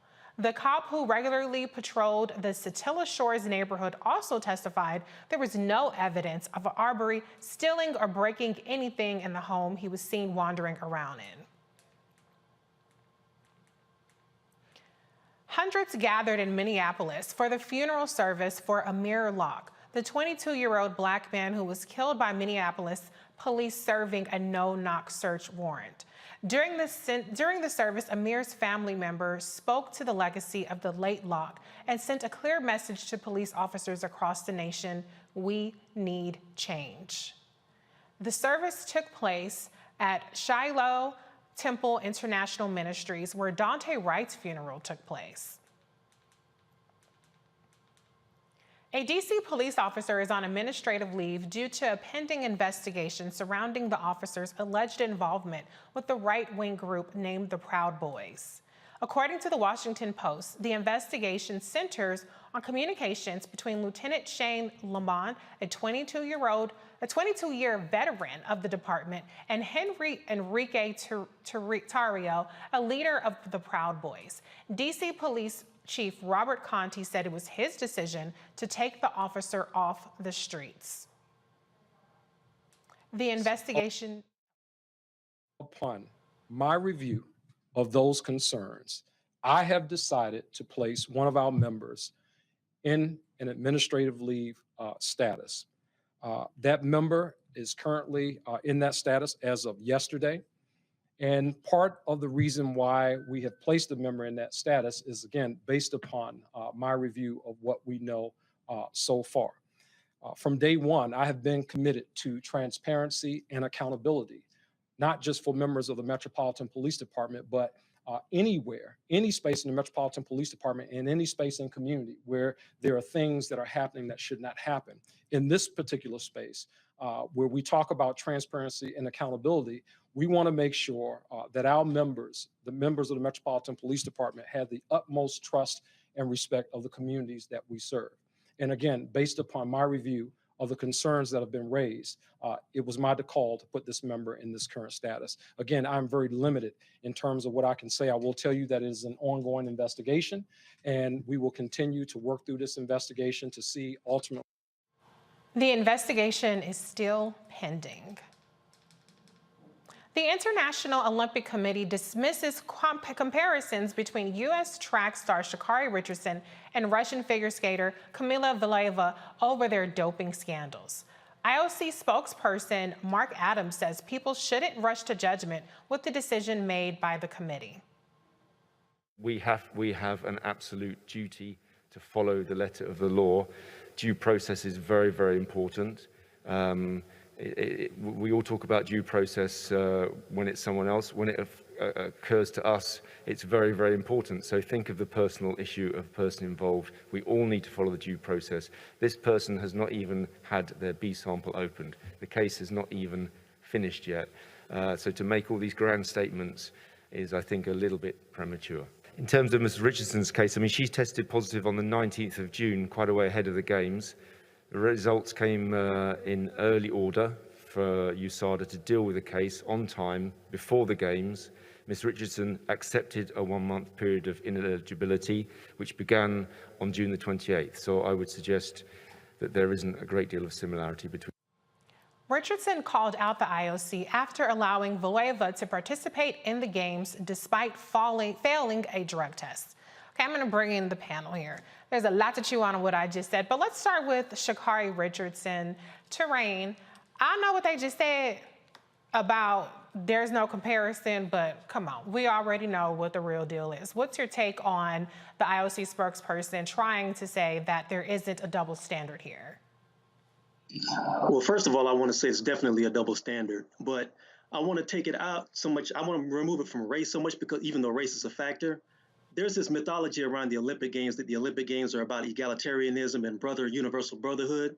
The Olympic Games are about nationalism and politics. So what you saw happening with Sha'Carri and with the young Russian skater is definitely politics at play. If I'm not mistaken, the Russian Olympic Committee is running a lot different than the International Olympic Committee and the American Olympic Committee. And the Russian Olympic Committee is very much state funded, and a lot of nationalism is caught up in the Olympics, in Olympics and sport in Russia, going back to the old communist regimes. The situation with Sha'Carri, I think, was absolutely based in bias because if we're going to talk about performance-enhancing drugs, I mean, let's be real. Nobody ever got fast after smoking a blunt. You know what I mean? It's not a performance-enhancing drug. Marijuana is not going to enhance your running ability. That was about nationalism, and that was about trying to move this person who also, I feel like, was a very outspoken young woman. I'm talking about Sha'Carri. She was a little bit different than what the Olympic Committee would say is, Olympic decorum and the way an internationally well-renowned athlete is supposed to act. And I think that was absolutely a part of it as well. So I think what we're seeing is definitely a double standard. If this young lady who's a skater is allowed to run with a performance-enhancing drug, there should be no reason why Sha'Carri should be able to run the way off of smoking blunt. It's ridiculous. Dr. Carr, Terrain does bring up a good point. I mean, just let's look at the aesthetics here. Sha'Carri Richardson is a Black woman. She has this great, bright hair, long nails, outspoken. This Russian 15-year-old figure skater obviously has a much more delicate look, the kind of look that typically the society runs to their protection. Do you think that aesthetics as well as race play a role into this, as well as Sha'Carri's personality, which I love personally, okay? I love a Black woman who is outspoken. But do you think that that is part of what we're seeing in the difference in the way this has been received? Oh, I'm sure in the court of public opinion, no doubt. No doubt. It's a little white girl. That's the baby doll. Some people would prefer that aesthetic. Shame on them if they have children that look like something other than the baby doll. If you prefer that, then we need to send you back to the 1950s. You probably picked that white doll during the doll test yourself.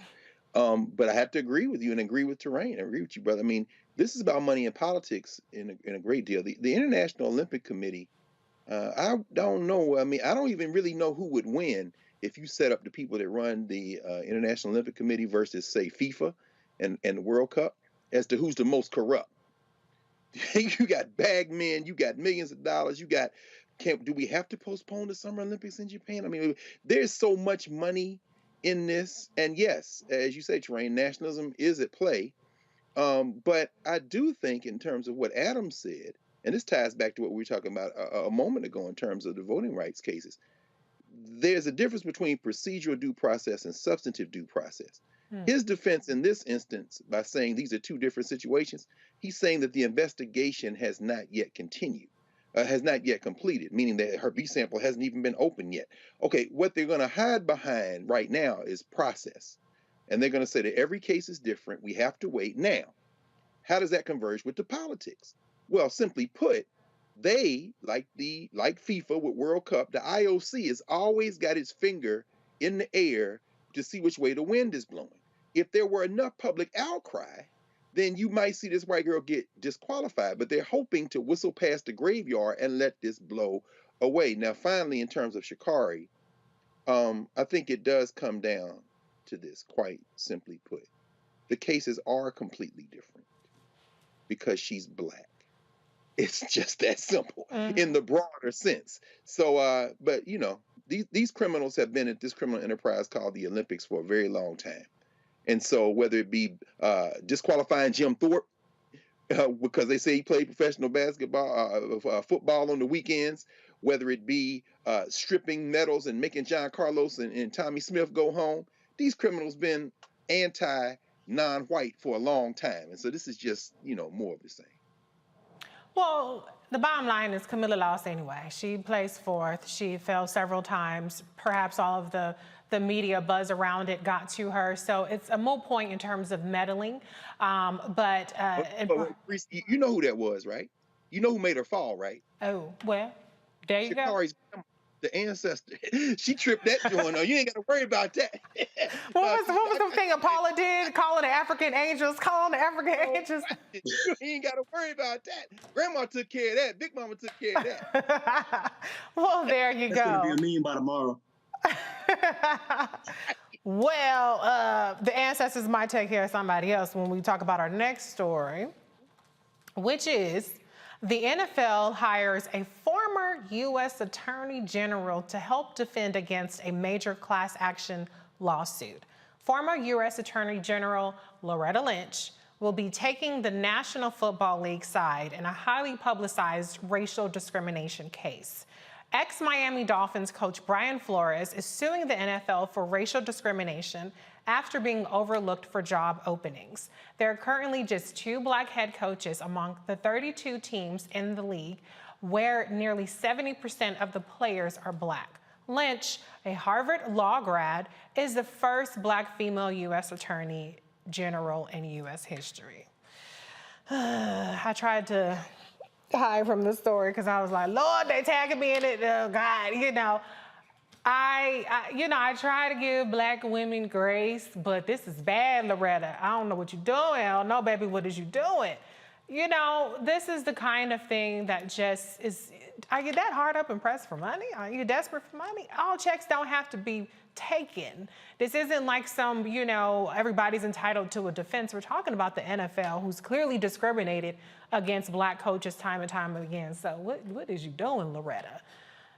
Terrain, I'm scared for what you're going to say, but go ahead. What you got? I promise I'll behave, kind of. Okay. I talk about this a lot on social media, but I think it's important for black people to kind of get out of this idea that just because somebody looks like you, that they're for you. That is not the case. Just because somebody who is black and a woman or a man reaches a high office or gets into a very prominent position, because of our history in this country, we tend to celebrate that, and it does deserve to be celebrated. But we really got to look at the character of these people who we celebrate, and we got to look at their motivations. That's the first thing. The second thing is what's happening with Loretta Lynch, outside of her deciding to take this case in the first place, is something that happens all the time when there's any kind of racist collusion or there's any kind of racist, any kind of organization or individual says something racist or does something racist. The first thing they do is find the first black preachers they can find, make an apology tour, get those people to stand behind them and say, see, we're not racist because we got black people who will come up here and they're willing to hug us and they're willing to stand on our side. We have to stop doing that, and we have to stop being suckered in by that sort of thing. There's no history and there's no mystery about what the NFL has been standing for the past 5 years. Look, this is the league that has end racism on their helmets, but they won't give Colin Kaepernick a job. This is the league that's dealing with a collusion case and also dealing with a discrimination case against Brian Flores and other black coaches who said that they weren't able to advance. So the fact that they have Loretta Lynch out as the point person in this, it really muddies the water, and it really doesn't help their case, to be frank, because it's going to draw more attention on the fact that all of a sudden you have a job for a black person, but you didn't have any on the field beforehand. You didn't have any in the front offices. You have very little black ownership. I think it's really ridiculous, and I think it's sad. And I think we have to really be clear about what kind of checks we want to take and what does representation mean to us, because all representation is not good representation and all skinfolk ain't kinfolk. That's just the bottom line. I can't argue with you there, Terrain, because this is definitely not a kinfolk move on Loretta Lynch's part. And, Dr. Carr's Terrain pointed out, they do very often try to put a black person as they push them out in front. We ain't in the back making any of the decisions in the executive rooms, but when it's time to clean up on all six, they are very quick to find a black person. What is your reaction to this story? Yeah, no, that's true. As we were sitting here, I was listening to you and listening to Terrain. I'm thinking about these other black women. I thought about how they get screwed at the Olympics. Surya Bonley, that was my girl. Remember the sister that did the backflips from West End? They screwed her every time on the judges. I mean, and shout out, of course, to Lauren Jackson, who took that speed skating gold medal and said this is for the black girls. So I just wanted to preface that before I come for Loretta Lynch, and I'm coming for her. Because I feel like that I'm not coming for her because she's a black woman. I'm coming for her because she's a petty bourgeois representative. And I think that we should treat people, this isn't a question of gender. This isn't a question of gender. If it was Lawrence Lentz, we coming for her equally because, we had this conversation last night. I was in class at the law school, and we sat there for a long time chewing this over. A couple of things for people who wouldn't know. Paul Weiss, the firm that Loretta Lynch is working for, that's one of those white shoe law firms. That's a senior law firm. So, it's Paul Weiss, Rifkin, Wharton, and Garrison, but people refer to it as Paul Weiss. We were talking last night, even junior associates have the option to decline a case. Now, will that hurt their possibility of being promoted and eventually becoming partner? Maybe, maybe not, because office politics is office politics. But Loretta Lynch is not a junior associate.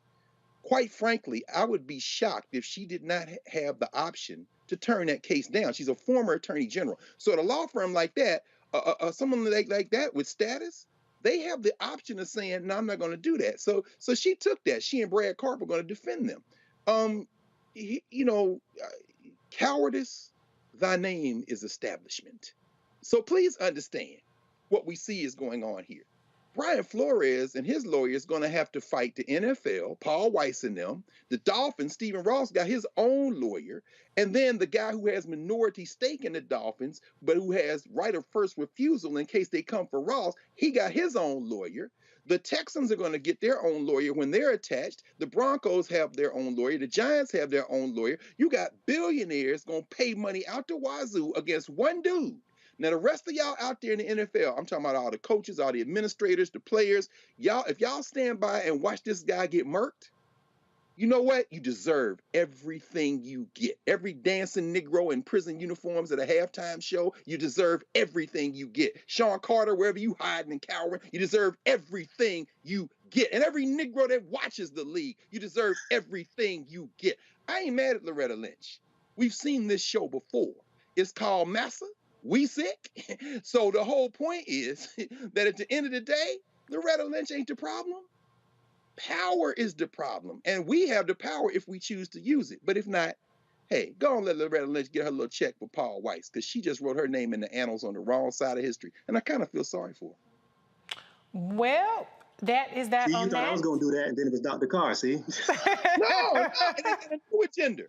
It's nothing to do with gender. Well, she ain't got a friend of me on this one, child. I'm not going to get dragged like I do every week, but I'm not going to get dragged defending Loretta Lynch. You on your own, sis, on defending the NFL. You could have turned that check down. So I don't want to hear that. Don't tag me in that. I don't want to hear you on your own. But we still have more to come. You're watching Roland Martin Unfiltered on the Black Star Network. We'll be right back.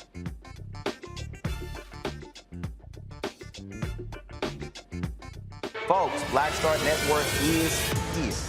Hold no punches. I'm real revolutionary right now. Support this man, Black Media. He makes sure that our stories are told. Thank you for being the voice of Black America, Roland. Stay black. I love y'all. All momentum we have now, we have to keep this going. The video looks phenomenal. See, this difference between Black Star Network and Black-owned media and something like CNN. You can't be Black-owned media and be scared. It's time to be smart. Bring your eyeballs home. You dig?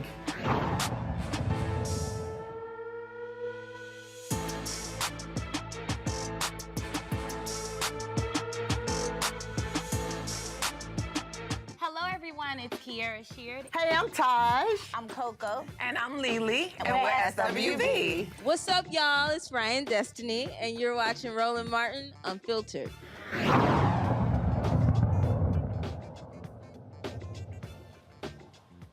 Our beloved sister, Erica Savage Wilson, has been vocal and transparent about her journey to recovery after a traumatic brain injury last March. Her life has changed in many ways, but her spirit and determination remain strong. In January, she launched The Reframed Brain, a podcast that will focus on brain health tips and ways to cope with life after unseen injuries. She joins me now to talk about her podcast. Hey, sis. Hey sis, how you doing? Good, good. It is so good to be with you. Before I get into anything, I got to give, Dr. Carr, I got to give Dr. Carr a chance to say hey. So, Dr. Carr, what you got? We together. No, I'm just watching. Hey, I'm a fan. Look, we gotta throw the fist up. Come on, look, come on, Terrain. Pump the That's fist, bro. right. You gotta join us. This is what we How we do. do it on Thursdays. Yes. Hey, look, I'm loving the podcast. I'm gonna get out y'all's way so y'all can talk, but I love you. And if y'all haven't seen it, bro, y'all about to talk about it. So you breaking it down, sis. Loving you. You make me want to get some plants, although I'm scared I'll kill them in here. So, but anyway, that's all good. Listen. Oh, love you, Greg. I'm still not 100% there on the plants. We're going to talk about the plants, but you are very, very persuasive, Erica. So, Erica, you are now on your second episode of the Reframe Brain. First, just give us some logistics. Where is your podcast streaming, appearing? How can people get in contact with it? And then give us a little bit more insight into what the purpose is and what you're discussing. Absolutely, but I would be remiss if I did not say you are doing an excellent job hosting Reese, pulling double duty, co-hosting earlier on Sirius XM View, Urban View, and then here on Roland Martin twice this week. So you're doing an excellent job, sis. Thank you for all you do. To my big brother, Roland, y'all, Roland texts or calls me at least 2 or 3 times a week. In a text, I can literally hear him screaming, "You need anything? How you doing?" So thank you to Big Brother Roland, all the great things that he's doing. And of course, to my great friend, my dear heart, our living library, Greg Carr, Dr. Carr, love him. He continues to give away his mind to us 7 days a week. And want to send a shout out to Terrain. He's an incredible journalist. And so say hello to that brother we haven't had an opportunity to meet. The Reframe Brain podcast. So thank you for kind of laying it out. The podcast was really birthed out of the experience that I'm having now, having sustained, as I've shared with all of you all, this life-changing injury. I was traveling for work in March of 2021, having came off of a general election work that my political consulting and data management firm had done.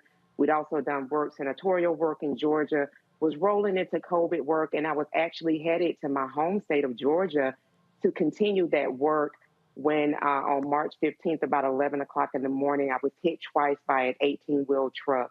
And I went from a high-performing executive to what my brain practitioners told my family and my boyfriend that I was, they were dealing with a toddler at the time because my emotional state was very unpredictable because what had happened for folks that do have brain injuries, and this also speaks to people who are suffering with dementia and the debilitating and very traumatic disease known as Alzheimer's, is that the root system for my executive functioning part of the brain, that is the new brain, that frontal lobe, that root system had been damaged and compromised.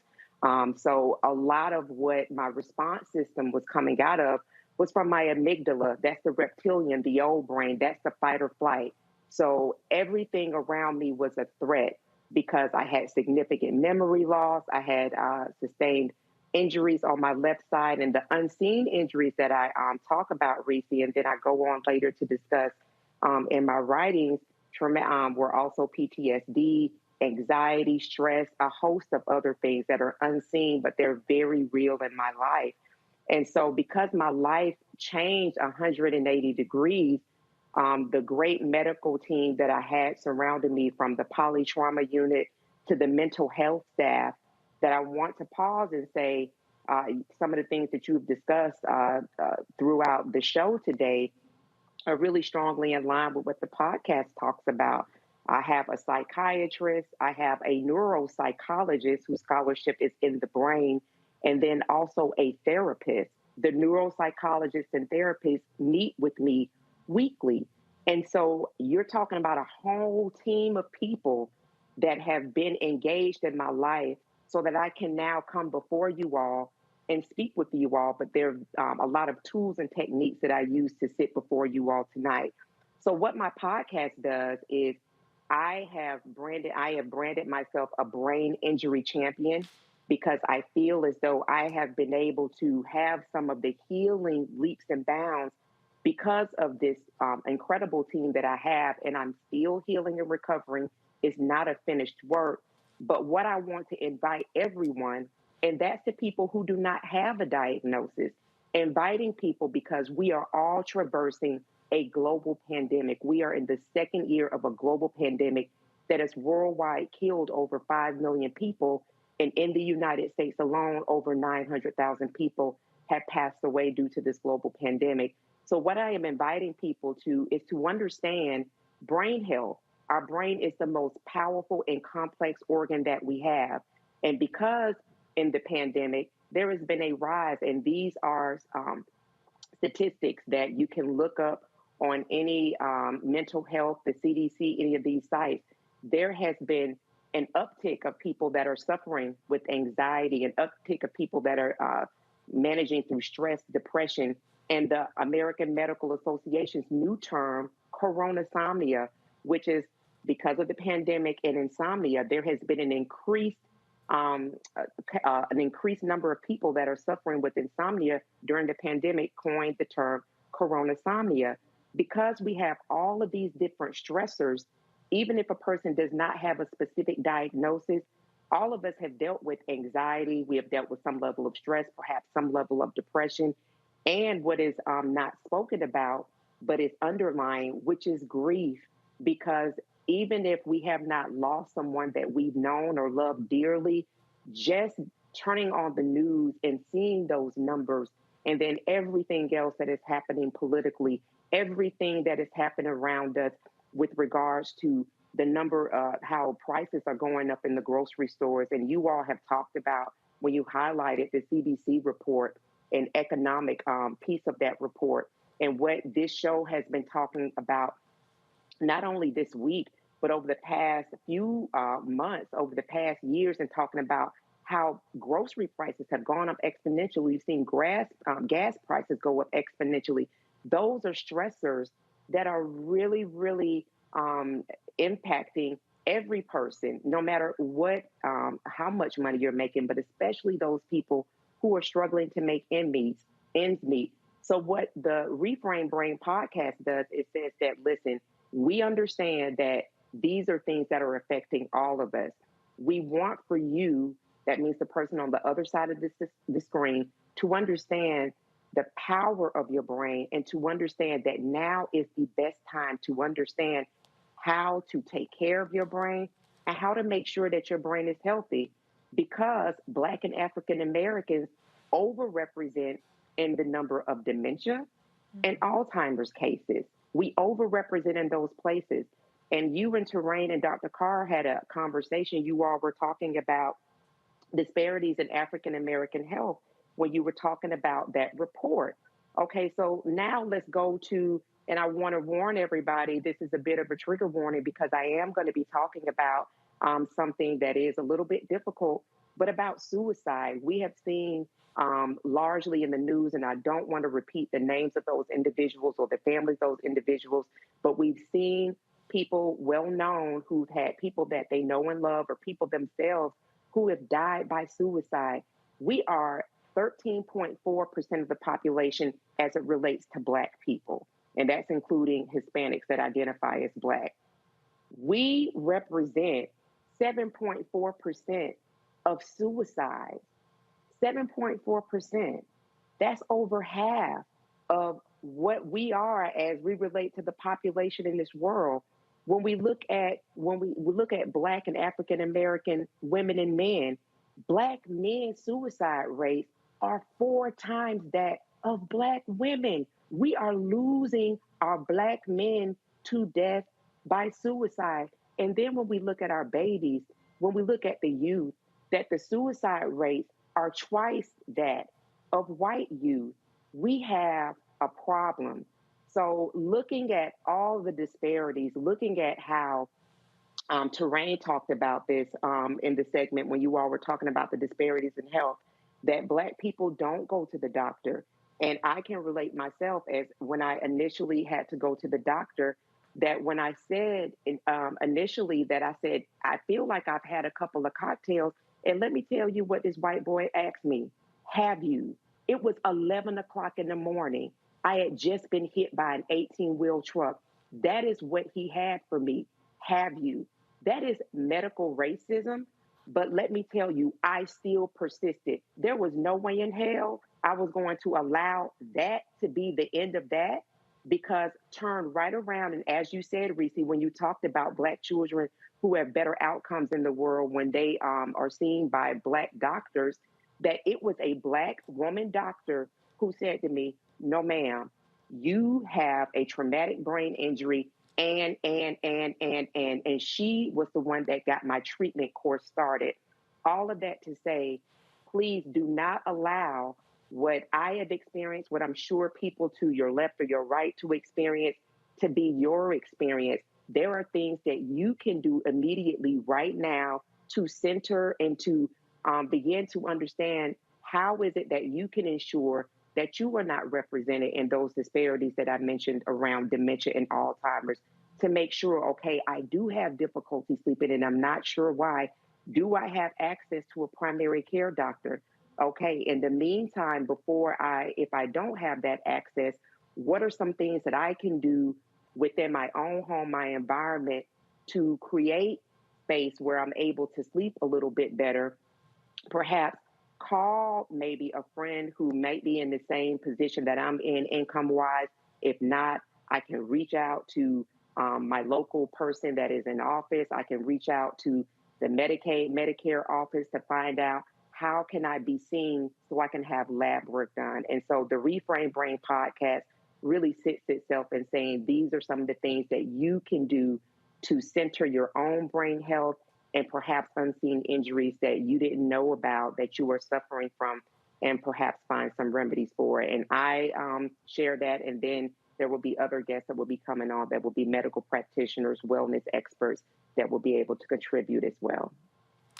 Well, I've listened to the first 2 episodes, and I have to say I love it because it's really practical.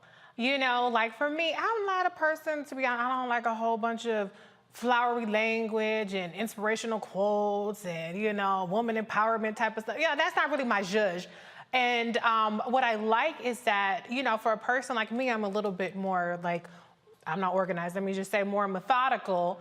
And so you really give practical, like you can do this when you wake up, or, you know, you give insight into, for instance, like plants and the benefits of that. So talk a little bit about just the importance of giving people practical, easy to follow steps, as opposed to trying to appeal maybe more to their emotional side and try to be a motivational speaker as opposed to a guide and a champion the way that you are.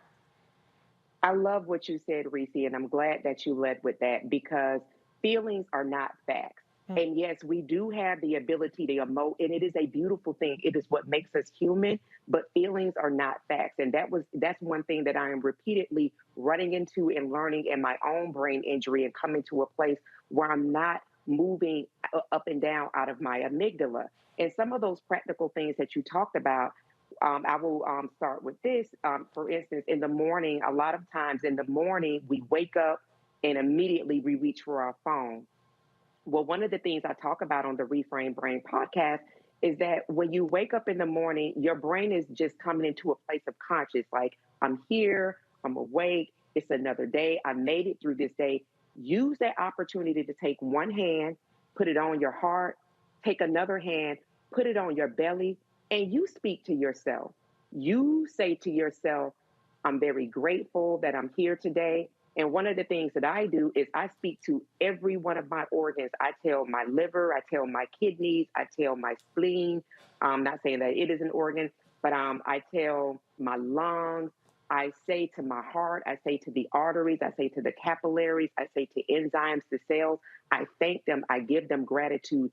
And what that does for me is it is getting me to a space where I'm understanding that I am operating in a space that is telling my brain to start showering those endorphins that make my brain come alive in a good way, so that my perception of the way I see things is not as sharp as it would have been had I woke up, reached for my phone, and immediately gone into social media. And a lot of times the things that we see first on social media, particularly when you're a political voice, when you're a voice of commentary, as you are, it's Dr. Greg. People are looking for certain things from Dr. Greg. They're looking for specific things from Terrain. A lot of the times that things people are seeing are things that are going to get us upset or to get us activated or to get us anxious. So before we enter that space where we are going to be scrolling through all of the social media platforms, speak to yourself. Create within yourself an environment of healing so that when you do engage, you're engaging with purpose, but you have already given yourself grace. You have already commanded who you are. You have already established what your day is going to be like. And so don't allow the news, don't allow the television, don't allow your phone or any other device to command or give direction to your day. The other thing that I talk about is something as simple as breath work. Taking breaths is something that we do when we go and visit the doctor. They always tell us, take a deep breath in, take a deep breath out, and we usually do that 3 times. Do that within yourself, and what you will notice is that there will be a sense of gravity that will go throughout your body and really still you in the moment. Another thing that you can do that is also very simple, I talk about yoga poses, and I'm going to have someone on that is a certified yogi instructor that will go through very simple poses. It's nothing that you have to enter a class to do. There's some very simple poses that you can do in your bed, and they don't take 20, 30 minutes, 5. We're talking about 2 or 3 minutes for simple poses that actually do help your body. They help your spine. They help your posture. Another thing that I like to do is I like to keep my blinds open in the bedroom just a bit so that when I open up my eyes in the morning, guess what? The sun is kissing me. I mean, we got melanin anyway. Why not go ahead and get it kissed? Hello. So that, okay, so why not have the sun tell you just how beautiful you are, or go ahead and begin to give you the vitamins that you need. So it's not, as you said, Reese, leading from a place that is saying, that's giving you all of these things that are going to keep you in feelings. It is the fact of the matter. There's research and science that backs up what gratitude does for the brain. There's research and science that is backed up in what diaphragmatic breathing does for the body. There is research and science because I keep a piece of fruit, a couple of pieces of fruit on my nightstand. When I wake up in the morning, I'm drinking water. That water is room temperature water, so my body doesn't have to do the work of a gladiator to start breaking it down. I am saying to my body without speaking, I love you. You are what carries me. You are my instrument. And I want to treat my instrument well. And so I'm going to have that water. I'm going to have that piece of fruit in the morning. Before a device can have any of my attention, Erica has all of Erica's attention because I am a believer. I'm going to repeat scripture over my body. I'm going to pray. So that is my practice. And so for a person, whatever your faith is, whatever those repetitions or whatever chants you do those things, pronounce those things over yourself so that in 20, 30 minutes, an hour, however long it is before you introduce or you come into the world fully as Terrain, fully as Greg, fully as Reese, fully as Roland, you have spent the most important part of your time, which is the beginning of your day with you. And nobody can mess with that. And that's how we reframe the brain. So to be clear, I know I said it's not all flowery language, but you are preaching a word, okay? So don't get me wrong. Erica be preaching, okay? But she just preaches and she's practical at the same time. Before I go to the panel though, I just want to mention this one word, this one concept that you talked about in your latest podcast, which was so powerful, and it was about forgiveness. And it was about forgiving yourself because we are our own worst critics. We are in a pandemic, as you still point out. And a lot of us, and myself included, we beat ourselves up because we didn't get through our to-do list, or maybe we are on our phone too much, or any number of things. And I love what you said about forgiveness. I can't say it as good as you, so please, before we go to the panel, tell the viewers what you said about the podcast about forgiveness. Sure. So I believe, and this is Erica Savage Wilson, this is not a gospel. I believe that forgiveness is one of the highest forms of healing. And just like how we came into the world is a process, healing, forgiveness is a process as well. And so when I talk about that part about forgiveness, even me in myself in my own recovery, I have to be able to forgive myself for any number of things throughout the day. So again, that hand over heart, or even if I just sit, and this is one of my favorite chairs, I sit in this chair. And one of the things that I've learned through my therapy is around dropping my head. I don't drop my head, but I say to myself out loud, Erica, I literally forgive you for that thing. And that thing is not a defining moment, and it is well. And the way we get well is what I have said is one beautiful breath at a time. So for me, that high form of forgiveness, that level of forgiveness then opens up the environment for me to be forgiving of, and I'll share this with you all very briefly. One of the things that I do when I do go to the market, because I'm very, very strategic about how I do things, is I use self-checkout. I very rarely now use a checkout where I have to engage with another human. And so I was in the self-checkout line, I was checking out, and I have a very methodical way that I do it. And I had checked out, and the light was kind of blinking for another person to come up. And this white guy, he kind of like came like right up behind me, and I was still putting my things in my cloth bag.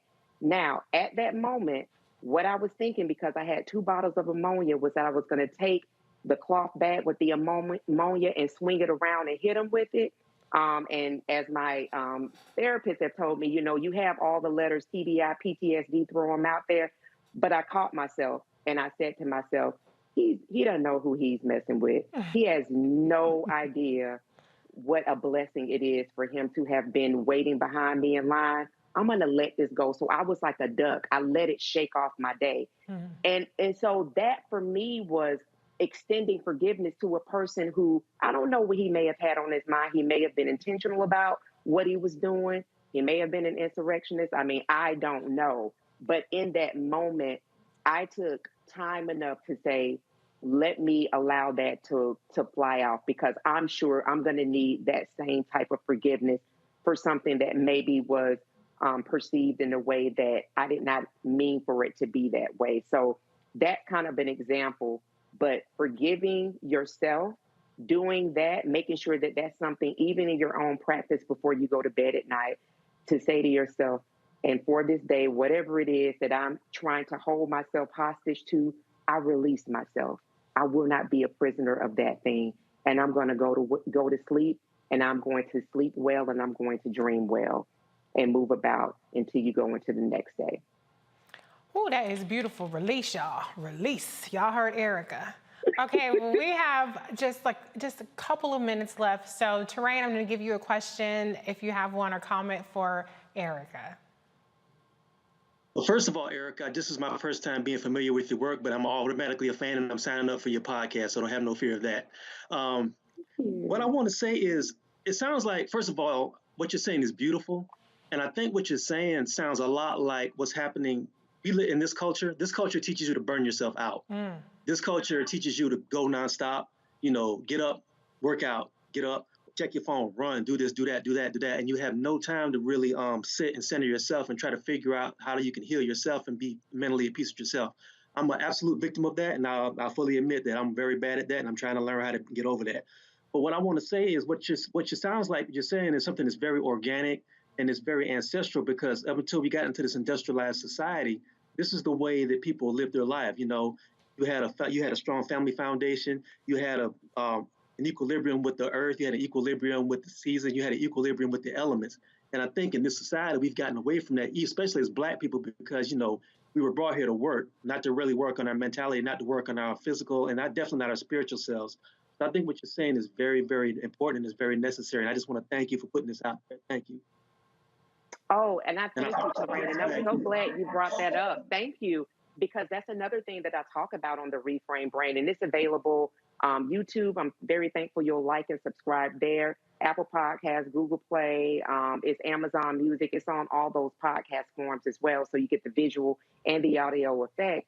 But the grounding piece, because that's another thing that I talk about on the Reframe Brain, walking with your shoes off, on in your house, socks on, shoes off. But even if you can go outside in your backyard, if you do have access to a green space, and staying grounded with the earth. And if not, all of my plant babies that I have, I'm able to put my hands in the soil whenever I feel myself being overwhelmed, and I'm able to put my hands in the soil to stay grounded with the earth. Or even if I'm not even to utter a word, just put my hands in that soil, and I immediately feel the overwhelm coming down from me. So I'm very grateful, brother, that you brought that up around the ancestral practices that we ourselves have to be really intentional about. And it is only because of this brain injury that I have been able to be as intentional as I have been. So I am very much so out of the lane of grind culture and into more the appreciating life one beautiful breath at a time. So I really appreciate you, Terrain. Dr. Carr, close us out.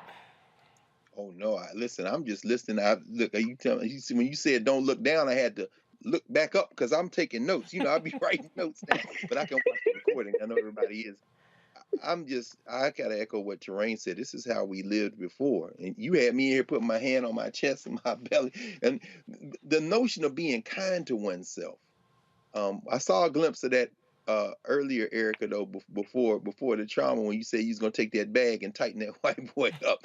I know I miss Thursday nights, sis. Don't we miss a Reese? I mean, that's your sister. Yes, for you for real. But I guess if I had a question, I think you've already answered it so many ways. But I'm just thinking about the you that we all know and love before what happened.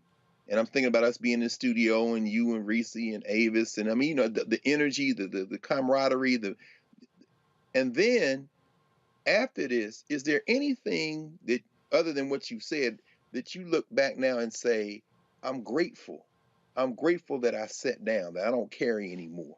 Because when I think about us all together physically, there was, as Train said, this perpetual motion. But is there anything that you saying now, I'm being kind to myself in a way, and I left that. I dropped it, and I'm just grateful for that. That is such a profound question. I'm so glad you asked me that, Greg, because there was a literal grieving of my old self because I died.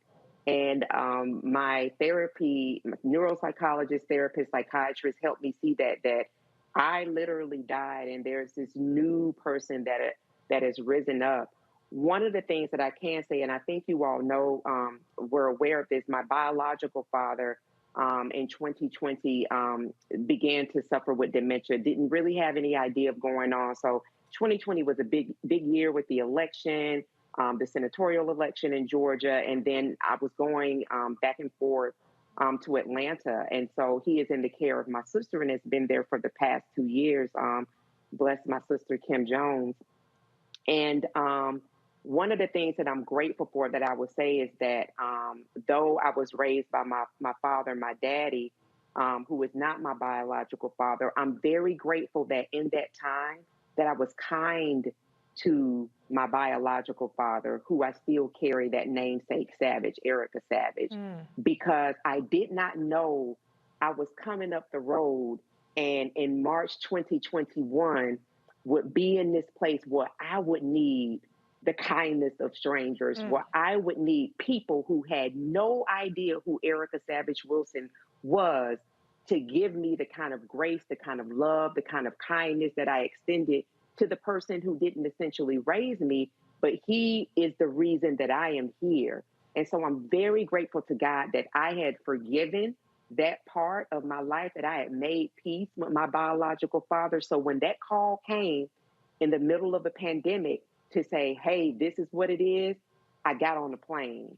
And then me and my sister got together and we talked and we prayed and we cried, but we made a commitment that we were going to give the grace and the love that the person who brought us into this world, so to speak, and any human being deserves, right? So that's why the things that you hear me echo in the reframe brain are lived things. So I would, to answer your question, I would have to say, I'm grateful for that. And I am grateful for everything that I did before, because it is absolutely the death And now the person that I am have been transformed into everything that was before was a foundation for who I am now. And so the way that I'm able to talk about those people that try to come against me, that is because of the foundation of the Erica Savage Wilson that you all knew before. What is coming forward now, you know, it's something that is, I can't even begin to describe how wonderful and beautiful it is, but it is because of those experiences that I had before. Well, Erica, you are a gift, and you are wonderful, and you are beautiful, and you are a blessing to us. The reborn you, the prior you, all of you, you have just blessed us so much, and it's been an honor to have you here again. It's an honor to listen to your podcast. Again, it's the Reframe Brain. Tell people just one more time, in case they missed it, how to keep in contact with you. Absolutely. So again, thank you. Thank you to my big brother, Roland. It was great to meet you, Terrain. Thank you always. I love you, G. I think you know that you are a living library, a genius, a luminary. And to my good sister, y'all know I love Reese. Don't fuck with Reese. I'm coming for you. And I did drop that four-letter word. Don't mess with her. That is my sister. Don't mess with Reese. Leave it alone. Okay, don't do it. The Reframe Brain podcast, you can find it on YouTube. It's the first and third Monday of every month. So it'll drop the first and third Monday of every month. There's an intention of why it's on Monday. So we're kicking out Monday Blues. But you can also find the Reframe Brain on wherever you get your podcast, Google Play, Apple Podcasts. And if you go to thereframebrain.com, you'll see everywhere it's available. And I have 5 best brain health tips. I also have a special playlist, and I have the newsletter that Reese talked about that has 8 great ways to create an environment of healing. So go to the reframebrain.com and you can get all of that info there. It takes about 4 or 5 seconds. Thank you, Erica. Thank you once again for joining us. Before we go, here's a reminder for you HBCU juniors or seniors. Time is running out for you to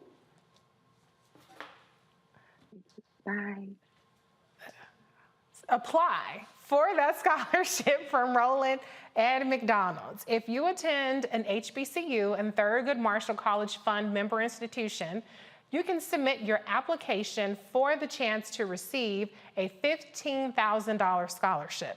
The deadline is February 28th. Go to tmcf.org for details on how to apply. Now, in addition to the free money scholarship, recipients will also have the opportunity to engage with McDonald's executives working within their respective fields of study. Well, that does it for us here at Roland Martin Unfiltered. I want to thank my panel, Dr. Avis Jones-DeWeaver, Dr. Greg Carr, Terrain Walker, and all of our guests. A big thank you for joining us here on Roland Martin Unfiltered, streaming on the Black Star Network. If you haven't done it yet, download the Black Star Network on all your devices. You can download it on iPhone TV, Apple TV, Android TV, Roku, Fire TV, Xbox One, and Samsung Smart TV. If you would like to support us so we can continue bringing you the stories that matter to us, then donate on Cash App. It's $RM Unfiltered. PayPal is RM Unfiltered. Venmo, RM Unfiltered. Zelle, Roland S. Martin Unfiltered. I am Reese Colbert. Ray Baker will be joining with you tomorrow. Have a great night. Holla.